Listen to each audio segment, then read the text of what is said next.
Okay. అందరికీ నమస్కారం అండి. ఏహెచ్ఎల్ అందరికీ నమస్కారం. ఈరోజు ఈ కార్యక్రమానికి హాజరైనటువంటి రాష్ట్ర వ్యాప్తంగా ఉన్న పశుసంవర్ధక శాఖ సహాయకులందరికీ స్వాగతం పలుకుతూ, ఈరోజు మనము ఈ మన యొక్క 4 మంత్స్ ట్రైనింగ్ ప్రోగ్రాంలో అత్యంత కీలకమైనటువంటి ప్రథమ చికిత్స అంటే మనం యాక్చువల్‌గా ప్రైమరీ హెల్త్ కేర్‌లో ఇది చాలా కీలకమైన ప్రథమ చికిత్స అనేది. అలాగే గాయాల వర్గీకరణ అనే ఒక అంశం గురించి ఈరోజు మనం నేర్చుకుందాము. సో, మన పశుసంవర్ధక శాఖ సహాయకులందరికీ ఈ క్షేత్రస్థాయిలో పనిచేసేటప్పుడు రైతులందరితో మమేకం అవ్వడానికి కానీ, రైతులందరితో ఒక రకమైనటువంటి సంబంధాలు ఏర్పరచుకోవడం కానీ, చాలా చాలా చిట్కాలు లాంటివి కానీ చాలా అంశాలు ఉంటాయి. అంటే వాళ్ళతో ఏ విధంగా మనం కొలాబరేట్ అవుతాము, ఏ విధంగా వాళ్ళ యొక్క నమ్మకాన్ని మనం చూరగొంటాం అనే విషయం మీద. సో అటువంటి వాటిలోని ఒక ముఖ్యమైనది ఏంటంటే ప్రథమ చికిత్స. ప్రథమ చికిత్స ఎందుకంటే ముఖ్యమైనది చెప్తున్నాను. గ్రామాల్లో ఉన్నప్పుడు హాస్పిటల్కి ఏ సందర్భంలో పట్టుకొస్తారు, పశు వైద్యశాలకి రైతు సోదరులు ఏ సందర్భంలో పట్టుకొస్తారంటే, పశు కట్టకపోయినట్టుకి అంటే ఎదగా తిరిగి పొర్లే సందర్భంలో కానీ, లేదా మేజర్ ఇష్యూస్ అంటే గర్భకోశ వ్యాధులు ఉన్నప్పుడు కానీ, కొన్ని సీరియస్ కండిషన్ ఉన్నప్పుడు మన హాస్పిటల్ తీసుకురావడం జరుగుతుంది. లేదా శస్త్రచికిత్సలు అవసరం ఉన్నప్పుడు కూడా మన హాస్పిటల్ తీసుకురావడం జరుగుతుంది. కానీ కొన్ని చిన్న అంశాలు ఉంటాయి. చిన్న దెబ్బ తగలడం కానీ, కడుపు ఉబ్బడం కానీ, ఇటువంటివి చాలా సందర్భాలు ఏంటంటే వాళ్ళు వెంటనే దగ్గరలో ఉన్న ఎవరైనా పశు వైద్యునికి కానీ, లేదా సిబ్బందికి కానీ, గోపాల మిత్రులకు కానీ, లేదా ఇప్పుడు పశుసంవర్ధక సహాయాలు కానీ వాళ్ళకి సమాచారం అందిస్తున్నారు. సో వాళ్ళు ఇమీడియట్గా రైతు ఇంటి వద్దకే వెళ్ళి ఆయా సమస్యలు ఏముంటే సమస్యలు గమనించి వాళ్ళకి తోచిన విధంగా లేదా వాళ్ళకు అందుబాటులో ఉన్నటువంటి వైద్యాన్ని అందజేసి తదుపరి మెరుగైన వైద్యం గురించి మన వెటర్నరీ డాక్టర్ దగ్గర కానీ, అసిస్టెంట్ డైరెక్టర్ కానీ, సహాయ సంస్థల వద్ద కానీ తీసుకుపోతారు. కానీ ముందుగా ఏదైతే అంశాలు ఉన్నాయో, అంటే వాళ్ళ యొక్క నమ్మకాన్ని చూరగొనడానికి, వాళ్ళ యొక్క అభిమానాన్ని చూరగొనడానికి, వాళ్ళ దగ్గర ఈ సిబ్బందిని బాగా వర్క్ చేస్తున్నారు అనే నమ్మకాన్ని చూరగొనడానికి ఈ ప్రథమ చికిత్స అనేది మనం ఒక ముఖ్యమైన ఒక ఇతివృత్తంగా మనం చెప్పుకోవచ్చు. ఎందుకంటే రైతుకి ఆ క్షణంలోని వాళ్ళ పశువుకి ఉపశమనం కలిగించాలి.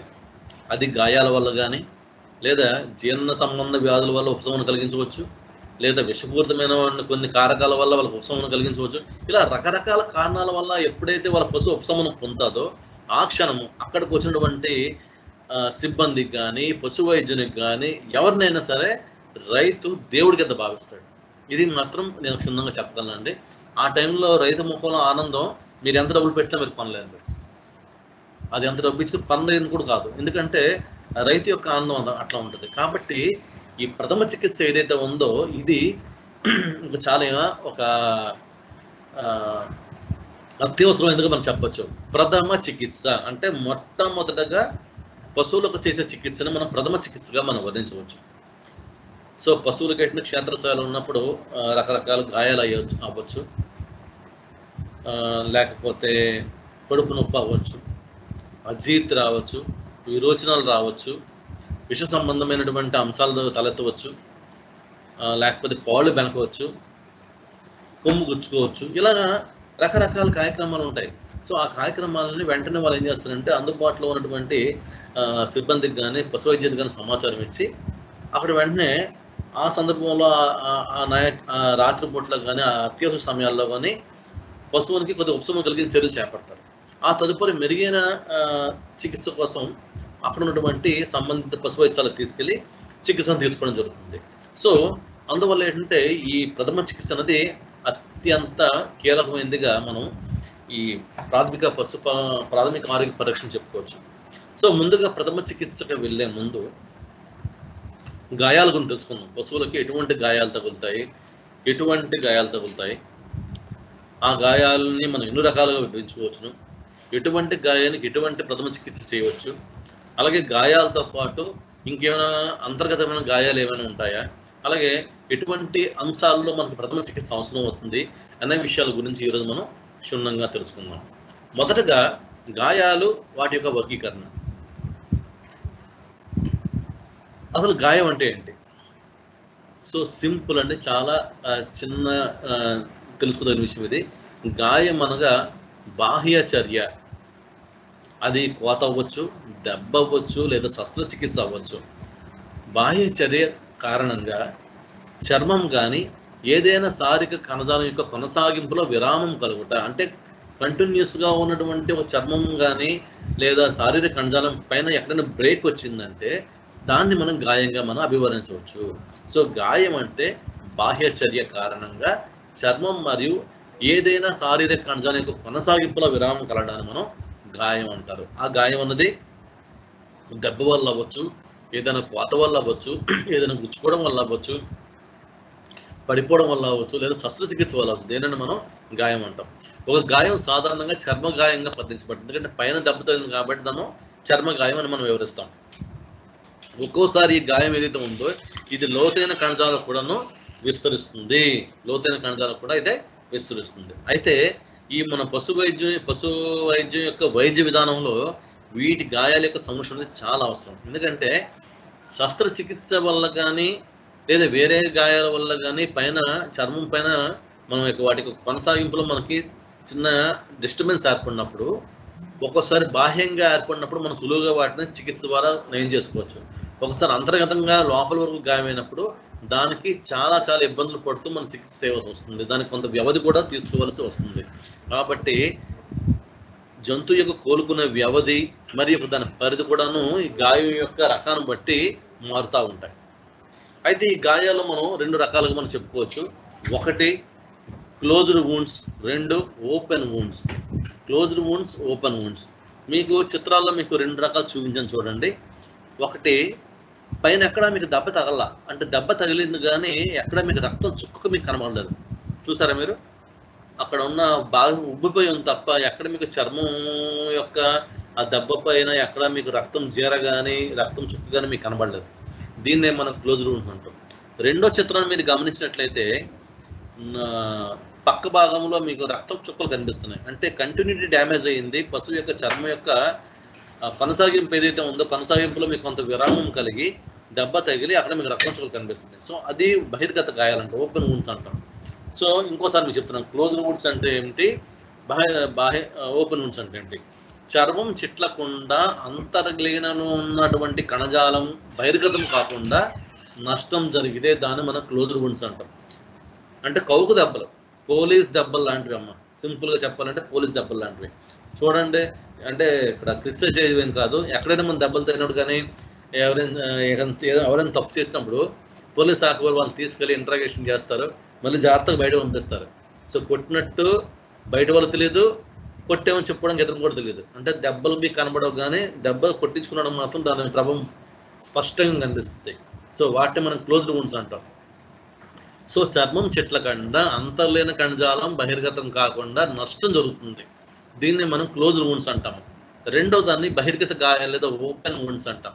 అంటే ఇక్కడ కూడా దెబ్బ తగులుతుంది, ఆ క్లోజ్డ్ వూండ్స్ లాగా ఇక్కడ కూడా దెబ్బ తగులుతుంది. కానీ ఇక్కడ బయట ఏదైతే కణజాలాన్ని కప్పి ఉంచి చర్మం ఏదైతే ఉందో ఆ చర్మం చిట్లి లోపల కణజాలానికి నష్టం జరిగి లోపల నుంచి బయటకి రక్తం కారుతుంది. ఆ రక్తం బయట కారి బయట వాతావరణానికి ఈ రక్తం బహిర్గతం అయ్యి మనకు కనిపిస్తుంది. సో బహిర్గత గాయాల్లో మీకు కణజాలం యొక్క డ్యామేజ్ కనిపిస్తుంది. క్లోజ్డ్ వూండ్స్లో మీకు కణజాలం యొక్క డ్యామేజ్ అనేది మనకు కనబడదు.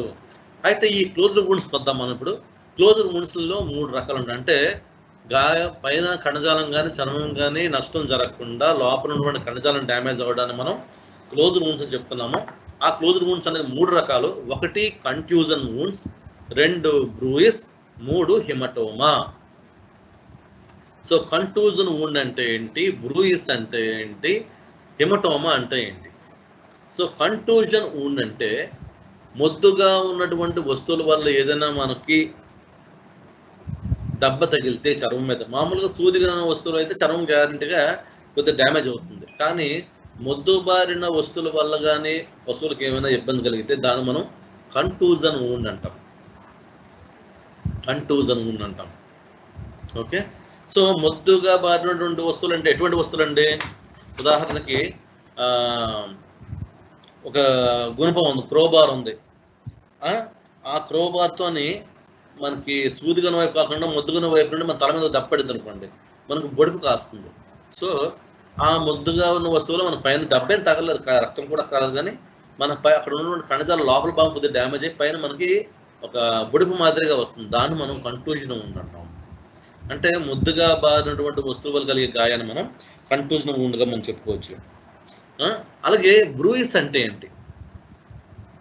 బ్రూయిస్ అంటే ఏంటంటే ఇది కూడా కంటూజన్ గాయమే, కానీ తక్కువ, అంటే కొద్ది వీటి యొక్క ఎఫెక్షన్ ఏదైతే ఉందో, అంటే దీని యొక్క ప్రభావం ఏదైతే ఉందో ఆ ప్రభావం తక్కువ స్థాయిలో ఉంటుంది. తక్కువ స్థాయిలో ఉండి ఆ ప్రాంతంలోనే రక్తం కొద్దిగా గడ్డగొడుతుంది, లైట్గా గడ్డగొడుతుంది. దాన్ని మనం బ్రూయిస్ అంటాం.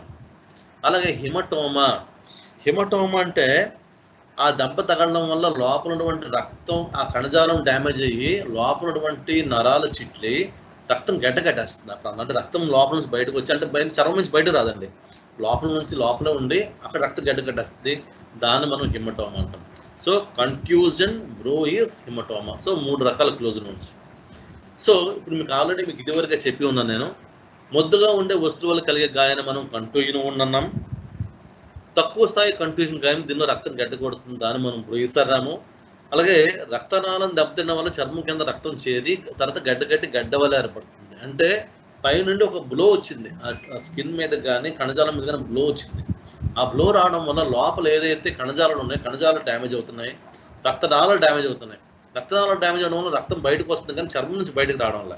సో బయటకు వస్తున్న రక్తం గడ్డకట్టేస్తుంది, గడ్డ వల్ల ఏర్పడుతుంది. దాన్ని మనం హిమటోమా అంటాము. చూడండి చిత్రాలు ఎంత చక్కగా ఉన్నాయి మనకి. కుక్కలో సెరెబ్రల్ కంట్యూజన్ అంటే బొడుపు కాసింది, తల మీద బొడుపు కాసింది, అక్కడ సమ్ చికిత్స జరిగింది. అలాగే పొదుపు కూడాను పక్కన నల్లగా మారిపోయింది చూడండి, అంటే దేనితోనో గుద్దుకుంది, ఒక ముద్దగా బారిన వస్తువులు ఏదో గుచ్చుకునేదానికి, అందువల్ల పొదుపు కూడా కంట్యూజన్ వచ్చింది. అలాగే బ్రూయిస్ చూడండి, అది కోడి కాలు మొత్తం అంతా మీకు నల్లగా ఎర్రగా కమిలి బారిపోయింది, అంటే రక్తం గడ్డ కట్టింది, కానీ రక్తం పూర్తిగా గడ్డ కట్టకపోవడం వల్ల కమిలిపోయినట్టు అయిపోయింది, చూసారా? దాన్ని మనం బ్రూయిస్ అంటాం. చూడు మొత్తం అంతా ఒకవైపు అంతా చర్మం అంతా ఒక రంగులో ఉంది, రెండో వైపు చర్మం అంతా వేరే రంగులో ఉంది, అంటే అదంతా కమిలిపోయింది, దాన్నే మనం బ్రూయిస్ అంటాం. హిమటోమా చూడండి, హిమటోమా అంటే అక్కడ చెవి ఉంది, ఇక్కడ మేక యొక్క పురుషాంగం ఉంది. సో ఏదో బలమైన దెబ్బ తగలడం వల్ల పైన కణజాలం కానీ ఏమాత్రం డ్యామేజ్ అవ్వకుండా ఆ భాగం అంటే ఉబ్బిపోయింది, ఆ చర్మం కింద భాగం అంతా ఉబ్బిపోయింది, చూసారా? అంటే లోపల రక్తం ఉన్నది కణజాలాలు చిట్లిపోయి రక్తనాళాల నుంచి రక్తం బయటకు వచ్చిన రక్తం బయటకు వెళ్ళకుండా అక్కడే గడ్డ కట్టి ఒక గడ్డ వలె ఏర్పడింది. సో కుక్క చెవిలోని ఉంటుంది హిమటోమా, దాన్ని మనం ఆరల్ హిమటోమా అంటాం. అలాగే మేక పురుషాంగంలో కూడా పెనాల హిమటోమా అంటారు, అక్కడ హిమటోమా కనబడింది. సో హిమటోమా అంటే మీకు చిత్రంలో కూడా మీకు చూపించాను, బ్రూయిస్ అంటే మీకు చూపించాను, అట్లే మీకు కంట్యూజన్ కూడా మీకు చూపించాను. అదే మీకు ఓపెన్ wounds అంటే బహిర్గత గాయాలు అంటాం. సో బహిర్గత గాయాల్లో ఏమవుతుందంటే దెబ్బ తగలడం వల్ల చర్మం చుట్టుతుంది. సో దెబ్బ ఎప్పుడైతే అవుతుందో లోపల కణజాలం డ్యామేజ్ అవుతుంది, కణజాలంతో పాటు పైన చర్మం డ్యామేజ్ అవుతుంది. చర్మం డ్యామేజ్ అవడం వల్ల లోపల ఉన్నటువంటి రక్తం బయటకు వచ్చి లేదా కణజాలాలు బయటకు కనబడి రక్తం కారుతుంది. దీన్ని మనం ఓపెన్ wounds అంటాం. ఓకే, ఈ ఓపెన్ wounds కూడా మనం ఒక 5 రకాలుగా మనం చెప్పుకోవచ్చు. ఓపెన్ wounds మనం 5 రకాలు చెప్పుకోవచ్చు. ఇంకా ఈజీగా గుర్తుపెట్టుకోవాలనుకుంటే ఐపీఎల్ ఈ మధ్య మీకు బాగా తెలుసు కాబట్టి గుర్తు చూడక ఈజీగా చెప్తున్నాను. ఐపీఎల్ అంటాం.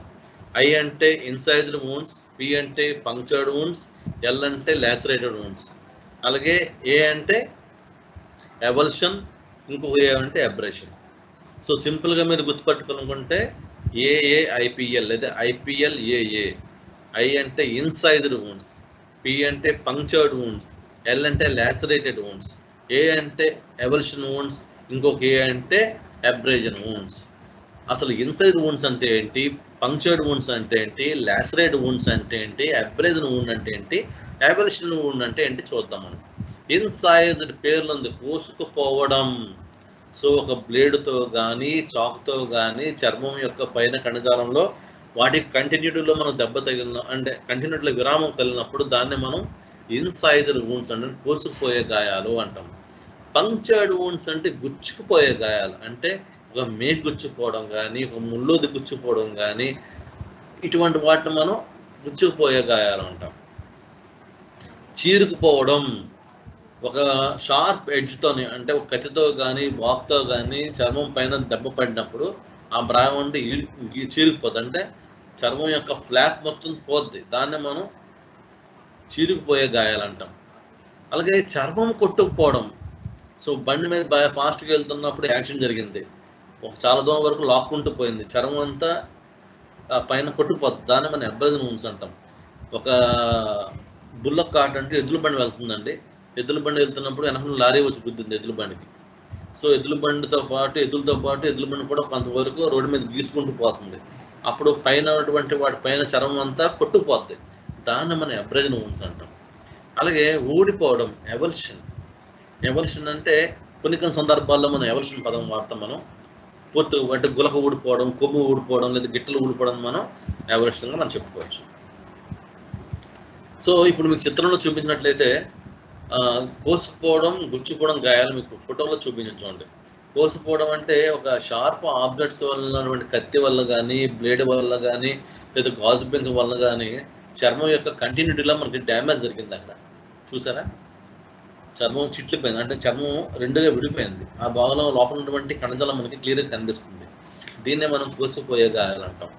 రెండు గుచ్చుకుపోయే గాయాలు, ఇక్కడ పశువు యొక్క తలపైన దేంతోనో మేకుతో కానీ లేకపోతే ముళ్ళుతో కానీ లేకపోతే ఒక కర్రతో కానీ గుచ్చినట్టు కనిపిస్తుంది క్లియర్గా, అంటే పైన కణజాలం ఎక్కువ భాగానికి విస్తరించకుండా ఒకే తక్కువ భాగంలోనే లోపలికి అంటే ఇన్ డెప్త్గా మీకు డ్యామేజ్ అవుతుంది, అంటే లోపల కణజాలం అంటే మ్యూకోజా, సబ్ మ్యూకోజా, లోపలటువంటి టిష్యూ కణజాలం కూడా మీకు డ్యామేజ్ అవుతుంది, అది దాన్ని మనం పంక్చర్డ్ వూండ్స్లో మనం చెప్పుకోవచ్చు. అలాగే మీకు ఇంత చెప్పాను, మీకు చర్మం కొట్టుకోవడం, చీరుకుపోవడం, ఊడిపోవడం. చర్మం కొట్టుకోవడం అంటే ఒక షార్ప్ ఆబ్జెక్ట్స్తో కానీ కత్తితో కానీ లేదా కొడవలతో కానీ ఒక పశువు మీద దెబ్బ పడింది అనుకోండి. సో దెబ్బ పడినప్పుడు ఏమవుతుందంటే పైన చర్మం అంతా లోపల కణజాలు కనిపిస్తున్నట్టుగా పైన ఊడిపోద్ది, దాన్ని మనం లాసరేటెడ్ వూండ్స్ అంటాం. సో చీరిపోయే గాయాలంటే పైన కణజాలము, నెక్స్ట్ ఒక్కోసారి ఏంటంటే ఆ కింద ఉన్నటువంటి అంటే పైన చర్మము, ఉపచర్మము, దాని కింద కణజాలం కూడా మొత్తం పోతుంది, దాన్ని మనం చీరిపోయే గాయాలు అంటాం. అలాగే ఊడిపోవడం అంటే ఇక్కడ చూడండి కొమ్ము ఊడిపోయింది, నెక్స్ట్ ఒక్కోసారి గిట్ట ఊడిపోతుంది, లేకపోతే ఒక్కోసారి ఊడిపోతుంది, వాటిని మనం ఎవల్షన్ వూండ్స్ అంటాం మనం. సో ఈ ఇన్సైజర్ వూండ్స్ కానీ పంక్చర్డ్ వూండ్స్ కానీ లేదా లాసరేటెడ్ వూండ్స్ కానీ ఎవల్షన్ వూండ్స్ కానీ లేకపోతే అబ్రేజన్ వూండ్స్కి మనం ఎటువంటి చికిత్సలు చేస్తాము అన్నది మనం చెప్పుకుందాం. చికిత్స కంట్యూజన్కి ఐస్ ప్యాక్ వేయాలి, అవసరాన్ని బట్టి పశు వైద్యం సంప్రదించాలి. సో ఏదైనా పశువుకి దెబ్బ తగిలి కంట్యూజన్ గాయమవుతున్నప్పుడు పశువంతకు సహాయకులుగా మీరు ఆ గ్రామంలో మీకు పిలిచినప్పుడు మీరు చూసి గాయం యొక్క తీవ్రతను బట్టి మీరు ఏం చేస్తారంటే వేడి నీళ్ళతో కాపడం పెట్టండి, లేదా చల్ల నీళ్ళతో కాపడం పెట్టండి, లేదా ఐస్ ప్యాక్ ఇంట్లో ఏమైనా ఉంటే ఐస్ ప్యాక్తో కాపడం పెట్టండి. ఇలాంటి పనులని మనం వాళ్ళు చెప్పించి దానిపైన కొద్దిగా ఈ ఆయింట్మెంట్ అంటే జెండు మొమ్మతో కానీ లేకపోతే అయోడిక్స్ ఆయింట్మెంట్తో కానీ పైన కొద్దిగా రాసి కాపడం పెట్టి కట్టు వేయమని చెప్తాం. ఒకసారి కట్టు కూడా ఒకసారి అవసరం ఉండదు, కట్టు వేయమని చెప్తాము, లేకపోతే కట్టు అవసరం లేకపోయినా వేడి నీళ్ళతో కాపడం బట్టి చెప్తాం. అవసరాన్ని బట్టి దాని యొక్క తీవ్రతను బట్టి పశు వైద్యం మీరు సంప్రదించాలి. చూడండి, అక్కడ కుక్క పిల్లకి తల మీద దెబ్బ తగిలింది, అక్కడ ఏం చేస్తారు, ఐస్ ప్యాక్ పెట్టారు, అక్కడ క్లోజ్డ్ వూండ్స్. ఓకే, అలాగే ఇంకొక చిన్న కేసు కూడా కనబడింది, ఆరల్ హెమటోమా. సో హెమటోమా అన్నది క్లోజ్డ్ వూండ్స్. సో హెమటోమా అంటే ఏంటో మీకు ఇందా చెప్పాను, మీకు లోపల ఉన్నటువంటి రక్తనాళాలు చిట్లి రక్తం బయటకు వచ్చిన రక్తం గడ్డ కట్టి బయటికి గడ్డ వలె కనిపిస్తుంది, కానీ పైకి మాత్రం చర్మం పైన ఎటువంటి గాయం అన్నది రక్తం చీరలోనే మీకు కనబడవు, దాన్ని మనం హెమటోమా అంటాము. అది ఒక్క చెవులో కనిపిస్తుంది, దాన్ని మనం ఆరల్ హెమటోమా ఆఫ్ డాగ్ అంటాం. సో ఇక్కడ మీకు ఆరల్ హెమటోమాలోని అప్పుడు ఏం చేస్తారంటే మామూలుగా మీరు చేసే చికిత్స అయితే కాదు, ఇది ఆరల్ హెమటోమాని మీ దగ్గరికి ఎవరైనా పట్టుకొచ్చినప్పుడు దానికి సంబంధంగా మనకు అనుగుణంగా ఉన్న విధంగా వేడి నీళ్ళతో కాపడం, లేకపోతే ఇలాగ ఐస్ ప్యాక్ పెట్టమని చెప్పి సంబంధిత పశు వైద్యుల దగ్గరికి తీసుకువెళ్తే వాళ్ళు దానికి అవసరమైన రీతిలో శస్త్రచికిత్స చేసిన తర్వాత లోపల ఉన్నటువంటి గడ్డలను తొలగించి ఈ విధంగా కుట్లేస్తారు. సో ఇప్పుడు మీకు ఆర్ల హిమటోమా చేసిన ఒక కుక్క తాలూకా చెవి భాగాన్ని మీకు చూపించడం జరుగుతుంది. అందులో ఏ విధంగా వాళ్ళ కుట్లేసారో కూడా మీకు చూపించడం జరుగుతుంది. ఓకే, ఇది పశు వైద్యులను సంప్రదించి ఆయనతో శస్త్రచికిత్స చేయించవాలను. అలాగే బహిర్గత గాయాల్లోని మీకు బొమ్మలో చూపిస్తున్న ఒక డాగ్ తాలూకా చిత్రాలు మీకు చూపించాను. ఏంటమ్మది ఇన్సైజర్ వూండ్. సో చర్మం యొక్క కంటిన్యూటీలో డ్యామేజ్ జరిగింది, ఇంటరప్షన్ జరిగింది, దాని కొనసాగింపులో విరామం కలిగింది. సో వెంటనే అక్కడ ఏ విధంగా చికిత్స చేస్తున్నది మీకు చిత్రంలో మీకు చూపించారు. సో ముందేంటంటే ఆ ప్రాంతంలో ఉన్న వెంట్రుకలను శుభ్రంగా తొలగించి అక్కడ ఏమైనా మనకి దుమ్ము కానీ ధూళి కానీ ఏమైనా ఉంటే శుభ్రంగా వాటిని క్లీన్ చేయాలి. క్లీన్ చేసి గాయం శుభ్రంగా మారిన తర్వాత శుభ్రమైన గాయాన్ని కొద్దిగా పొవిడాన్ ఐడోన్ కానీ లేదా టించర్ ఐడోన్లో ముంచినటువంటి దూదితో మనం శుభ్రంగా చేసి పొటాషియం పర్మాంగనేట్తో క్రిస్టల్స్ చేసి వాటి ముందు పైన శుభ్రపరిచి ఆ తర్వాత ఐడిన్తో క్లీన్ చేసి దానిపైన యాంటీబయాటిక్ క్రీమ్ కానీ ఉన్నటువంటి మందులు కానీ ఏమైనా దానిపైన వేస్తాం. సో అది బహిర్గత గాయాలలో మీకు చూపించినటువంటి చిత్రమాల యొక్క పంత. చూడండి, గాయాలను శుభ్రపరిచినప్పుడు. సో ఇక్కడ గాయాలు అనేవి 2 రకాలు ఉంటాయండి. ఈ బహిర్గతంగా ఉన్నటువంటి గాయాలు 2 రకాలు. ఒక గాయాన్ని ఏమంటే ఫ్రెష్ వూండ్ అంటాము, రెండోది ఓల్డ్ వూండ్ అంటాం. అంటే పాత గాయాలు, కొత్త గాయాలు. సో కొత్తగా ఏర్పడిన గాయం ఏంటంటే ఫ్రెష్గా మనకు కనిపిస్తుంది, రక్తం కనిపిస్తుంటుంది ఫ్రెష్గా. అంటే ఇప్పుడు నిన్న జస్ట్ ఒక 2 గంటల్లో జరిగింది అని మనకు కనిపిస్తుంది. సో కనిపించిన వెంటనే దానిపైన ఇందులో మాత్రం చెప్పిన మాదిరిగా చుట్టుపక్కల ఉన్నటువంటి వెంట్రుకలను మనం తొలగించాలి. ఎందుకంటే మనం చికిత్స చేస్తున్నప్పుడు ఒకసారి అడ్డు వచ్చే అవకాశం ఉంటాయి కాబట్టి ముందుగా వెంట్రుకలను మిగిలిన విధంగా తొలగించిన తర్వాత ఆ ప్రాంతంలో ఏదైతే ఈ దుమ్ము ధూళి చేరిపోయి ఏమైనా ఉన్నా లేదా గాయం అన్నది కంటామినేట్ అయ్యి ఉంటే దాన్ని శుభ్రపరచడం గురించి 1:1000 నిష్పత్తిలో పొటాషియం పర్మాంగనేట్ క్రిస్టల్స్ని వాటర్లో కలిపి ఆ ద్రావకంతో ఆ భాగాన్ని ముందుగా శుభ్రపరచాలి. శుభ్రపరిచిన తర్వాత ఆ భాగంలో యాంటీసెప్టిక్ లిక్విడ్ అయినటువంటి అయోడిన్, పొవిడాన్ అయోడిన్ కానీ లేదా టించర్ ఐడిన్లో ముందుగానే ఆ ప్రాంతంలో ఉంచి దానిపైన ఏమైనా యాంటీబయాటిక్ పౌడర్ కానీ లేకపోతే యాంటీబయాటిక్ ఆయింట్మెంట్ కానీ రాసి ఆ గాయం బహిర్గతం కాకుండా ఆ గాయాన్ని చుట్టూ సర్జికల్ గాజును చేసి మనం కట్టు వేస్తాం. ఈ విధంగా మనం కొత్తగా ఏర్పడిన గాయాలు మనం కట్టు వేస్తాం. గాయం యొక్క తీవ్రతను బట్టి, గాయం యొక్క కండిషన్ బట్టి ఏ ప్రాంతంలో ఉందన్నది అక్కడ చికిత్స అంటే పశు వైద్యుని యొక్క డిస్క్రిమినేషన్లో ఉంటుంది, ఏ విధంగా చేయాలి. సో గాయం చిన్నదైనప్పుడు దానికి కట్టు వేస్తాం కానీ కుట్లు వేస్తామా లేదా, గాయం పెద్ద అయినప్పుడు దానికి కట్టు వేస్తామా కుట్లు వేస్తామా లేదా కుట్లు వేసి కట్టు వేస్తామా అన్నది డాక్టర్ గారి యొక్క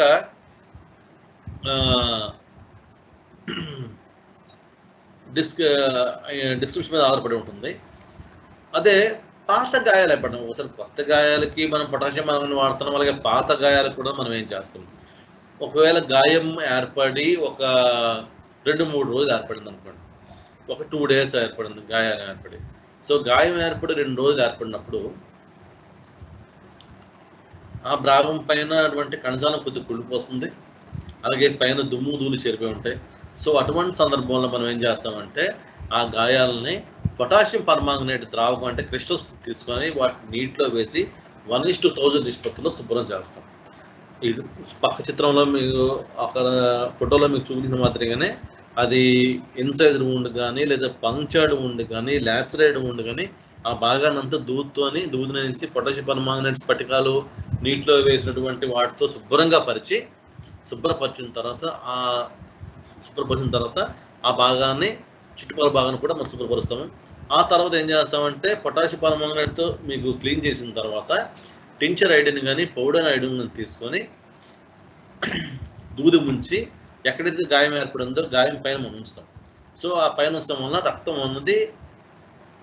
ప్రవాహం అనేది కొంతవరకు మనకి అవుతుంది. సో ఒక్కోసారి ఏం చేస్తామంటే టించర్ ఐడిన్ పూసిన తర్వాత అక్కడ యాంటీబయాటిక్ పౌడర్ కానీ యాంటీబయాటిక్ ఆయింట్మెంట్ కానీ రాసి ఆ పైన కట్టు కడతాం. కొన్ని సందర్భాల్లో మీకు ఎవల్షన్ అని మీకు చెప్పాను. ఓపెన్ వూండ్స్‌లో ఎవల్షన్ ఒక రకం మీకు చెప్పాను. సో, ఎవల్షన్ వచ్చిన సందర్భంలో పైన గులక మొత్తం ఊడిపోతుంది. ఊడిపోతున్నప్పుడు కూడా పైనంతా సాయిల్ అయిపోతుంది. అంటే మట్టి, దుమ్ము, ధూళంతా కుంపేరి ఉంటుంది. అలాంటి సందర్భాల్లో కూడా పైన మొత్తాన్ని వెంట్రుకలు గాని అన్నీ తొలగించి పొటాషియం పర్మాంగనేట్ క్రిస్టల్‌లో వేసినటువంటి ఒక నీటిలో దూది ముంచి, ఆ దూదితో పైభాగాన్ని క్లీన్ చేసి, అవకాశం ఉంటే లినమెన్ టర్పెంటన్ ఆయిల్‌లో ముంచినటువంటి దూదితో కూడా పైన శుభ్రపరుస్తాం. అంటే కొద్దిగా చల్లబడుతుంది ఆ ప్రాంతం. ఆ తర్వాత డైరెక్ట్‌గా మీరు టించర్ ఐడిన్ గాని వేశారంటే కొమ్ము గులక ఊడిపోయిన సందర్భంలో యానిమల్‌కి విపరీతమైన బాధ, మంట కలిగి చాలా ఇబ్బందికి పరిస్థితికి గురవుతుంది. సో, అప్పుడు ఏం చేస్తామంటే అక్కడ టించర్ ఐడిన్ పోయకుండా టించర్ ఐడిన్ అవకాశం ఉంటే ఎక్కడైనా దెబ్బ ఉంటే దెబ్బ కొద్దిగా క్లీన్ చేసిన తర్వాత అక్కడ మనం ఒక గాజు గుడ్డతో సర్జికల్ గాజుతో చుట్టూ ఒక స్పైరల్ బైండింగ్ గాని, రివర్స్ స్పైరల్ బైండింగ్ గాని మొత్తం మనం కుట్టేసిన తర్వాత దానిపైన టించర్ బెంజన్ మనం పోస్తాం. సో, టించర్ బెంజన్ పూసడం వల్ల ఆ భాగంలో ఉన్నటువంటి గాయం త్వరగా మానే అవకాశం ఉంటుంది. అలాగే మరీ పాత గాయాలు. ఇప్పుడు మీకు పాత గాయం గురించి ఒకటి చెప్పాను. ఫ్రెష్ గాయం గురించి చెప్పాను. ఒక్కోసారి మరీ పాత గాయం అంటే దెబ్బ తగిలి వారం రోజులు అయిపోయింది. లేదా 10 రోజులు అయిపోయింది. అక్కడ ఉన్నటువంటి రైతు పట్టించుకోలేదు. పొలంలో వదిలేసాడు పశువుని. వెళ్ళడం మర్చిపోయాడు. ఆ గాయం ముదిరి పాతపడి దానిపైన దుమ్ము ధూళి చేరి ఈగలు వాలి ఇలాంటి సందర్భం కూడా ఏర్పడుతుంది. సో, అటువంటి గాయాన్ని మనం మ్యాగెటెడ్ వూండ్ అంటాం. లేదా పురుగు పట్టిన గాయము లేదా పురుగు పట్టిన పుండు అంటాం. సో, అటువంటి సందర్భాల్లో మీకు చిత్రంలో చూపించిన విధంగా అక్కడ ఏం చేస్తుందంటే ఆ పశువు యొక్క చర్మం కణజాలం పైన వాలి ఆ కణజాలం తింటా ఉంటుంది. సో, కణజాలం తింటా ఉండి పెరుగుతూ ఉంటుంది. కణజాలం తిన్న తర్వాత గుడ్లు పెడతా ఉంటుంది. ఆ గుడ్లు కణజాలం మొత్తం చేరిపోతాయి లోపల. చేరిన తర్వాత ఆ గుడ్డు నుంచి అభివృద్ధి చెంది లార్వా బయటకు వస్తుంది. ఈ లార్వాకి ఏం చేస్తుంది, ఆకలేస్తుంది కాబట్టి లార్వా కూడా చుట్టుపక్కల కణజాలాన్ని తినేస్తూ ఉంటుంది. దాన్ని మనం మ్యాగెటెడ్ వూండ్ అంటాం. ఆ కణజాలం తిని గాయాన్ని ఒక వాసన వస్తుంది, గాయాన్ని పెద్ద కూడా చేస్తుంది. సో, మీకు చిత్రంలో మీకు పురుగు పట్టిన గాయాన్ని కూడా మీకు చూపించాను. ఓకేనా? సో, మీకు ఆల్రెడీ ఇందువరకు క్లాసులో కూడా మీకు చెప్పే ఉంటారు. అలా విధంగా పురుగు పట్టిన గాయం ద్వారా ఆ ప్రాంతాన్ని పాడైపోతే ఆ పురుగు పట్టిన ఈ మ్యాగెట్స్ ఆ ప్రాంతాన్ని కణజాలం తినేసి అక్కడ వ్యాధిని కలిగిస్తే దాన్ని మనం మయాసిస్ అంటాం. సో, మ్యాగెట్స్ వల్ల కణజాలానికి ఏర్పడే పరిస్థితిని మనం మయాసిస్ అంటాం. సో, మయాసిస్ వచ్చినప్పుడు ఏంటంటే మనకు వెంటనే రైతు సోదరుడు మనకి కౌరు పంపిస్తాడు. సార్ ఇలాగ దెబ్బ తగిలింది సార్, మీరు రండి సార్ అంటే మనం వెళ్ళినప్పటికీ ఒక వారం 10 రోజులు పైన అయిపోయి ఉంటుంది. ఏమన్నా ఇంతకాలం ఎందుకు ఇట్లా ఉంచామంటే సార్ మాకు తిరిగి లేదు సార్, లేదా ఏదో పొలం అతనికి ఉన్న వ్యాపకాలు ఏవో మనకు చెప్తాడు. కానీ చికిత్స వస్తే మనమే కాబట్టి అటువంటి సందర్భంలో ఏం చేస్తామంటే పురుగు పట్టిన గాయానికి అప్పుడు మనం ఏం చేస్తామంటే కొన్నిసార్లు పురుగు పట్టిన గాయం పైన మీకు పురుగులు కనిపిస్తూ ఉంటాయి, మ్యాగెట్స్ కనిపిస్తుంటాయి. ఒక్కోసారి మ్యాగెట్స్ కూడా స్టేజ్ దాటిపోయి పైన అంతా మీకు ప్యూపా మాదిరిగా ఏర్పడిపోతుంటుంది. ప్యూపా అంటే మీకు పొరలుగా మీకు వల కట్టిన విధంగా మీకు తయారవుతుంటుంది. ఓకే, అలాంటి సందర్భంలో అవుతాయి. అలాంటి ఏ సందర్భం కడినా సరే ముందుగా మనం చేసే పని ఏంటంటే మ్యాగెట్స్ కనబడినప్పుడు మనకి ఎంత అవకాశం ఉంటే అంత మ్యాగెట్స్ ముందు మనం మన దగ్గర ఫోర్సెప్స్తోని మనం బయటికి తీస్తాం. ఫోర్సెప్స్తోని ఆ మ్యాగెట్స్ని బయటికి లాగుతాం. కొన్ని ఈ మ్యాగెట్స్ లోపల కణజాలం లోపల తినేస్తూ ఉంటాయి. అప్పుడు ఏం చేస్తామంటే ప్రథమ చికిత్సలో భాగంగా టర్పెంటైన్ ఆయిల్ తీసుకొని టర్పెంటైన్ ఆయిల్లో ఒక గుడ్డను కానీ దూదిని కానీ ముంచి ఎక్కడైతే గాయం ఉందో గాయం పైన మనం లోపలికి ఆ కణజాలం లోపల మనం కుక్కి వేస్తాం, లోపల ఉంచుతాం. ఎప్పుడైతే ఉంచుతామో ఈ టర్పెంటైన్ ఆయిల్ యొక్క ప్రభావం వల్ల ఆ గాయం లోపల యాస్ఫిక్సియా అంటే వాటికి ఊపిరాడక మ్యాగెట్స్ ఏం చేస్తాయంటే బయటకు వచ్చే ప్రయత్నం చేస్తాయి, లేకపోతే లోపలే ఉండి చనిపోతాయి. సో, చనిపోయినా లేదా బయటకు వచ్చిన మ్యాగెట్స్ని మనం మన దగ్గర ఏదైతే ఫోర్సెప్ ఉందో ఫోర్సెప్తో జాగ్రత్తగా మనం బయటకు తీస్తాం. ఓకే, ఒక్కోసారి రైతులకు ఇంటి మధ్య వైద్యంలోని ఒక్కోసారి మనకి టర్పెంటైన్ ఆయిల్ దొరికే అవకాశం ఉండకపోవచ్చు. అలాంటప్పుడు రైతే ఒక అడుగు ముందుకేసి ఏం చేస్తారంటే సీతాఫలం ఆకు ఉంది కదా, సీతాఫలం ఆకును తీసుకొని దాన్ని శుభ్రంగా నూరి అందులో కొద్దిగా పసుపు వేసి శుభ్రంగా కలిపి దాన్ని పురుగు పట్టిన గాయం పైన పెడతాడు. అప్పుడు కూడా టర్పెంటైన్ ఆయిల్ ఏ విధంగా పనిచేసిందో అదే మాదిరిగా ఈ సీతాఫలం ఆకు కూడా పనిచేసి లోపల ఉన్నటువంటి పురుగులు బయటికి వచ్చేస్తాయి, లేదా చనిపోతాయి. చనిపోయిన కూడా మనం బయటికి తీసుకొస్తాం మనం. ఓకేనా? ఎప్పుడైతే ఈ పురుగు పట్టిన గాయం మీద టర్పెంటైన్ కానీ సీతాఫలం కానీ రాసిన తర్వాత ఈ లోపల ఉన్నటువంటి మ్యాగట్స్ బయటకు వచ్చేస్తాయో, లేదా చనిపోయినవి మనకు కనిపించిన వాటిని మనం ఫస్ట్ తీస్తాము. తీసిన తర్వాత ఆ భాగాన్ని శుభ్రంగా మనం టింక్చర్ ఐడెంతో శుభ్రంగా కలిపి శుభ్రంగా మనం వాటిని శుభ్రపరిచి దానిపైన కొద్దిగా మనం వేప నూనె రాస్తాము. ఎందుకంటే ఒక్కసారి రుచి మరిగిన ఈగలు మళ్ళీ అదే ప్రాంతానికి వచ్చి వాలి తిరిగి గుడ్లు పెట్టే అవకాశం ఉంది కాబట్టి దీన్ని ఆపడానికి గురించి అక్కడ ఈగలు వాలకుండా మనం వేప నూనె అనేది రాయాలి. సో చూడండి, మీకు చిత్రంలో క్లియర్గా చూపించాను. సో పురుగు పట్టిన గాయం ఏర్పడినప్పుడు మనం టర్పెంటైన్ వాడుకోవచ్చు. అలాగే పురుగు పట్టిన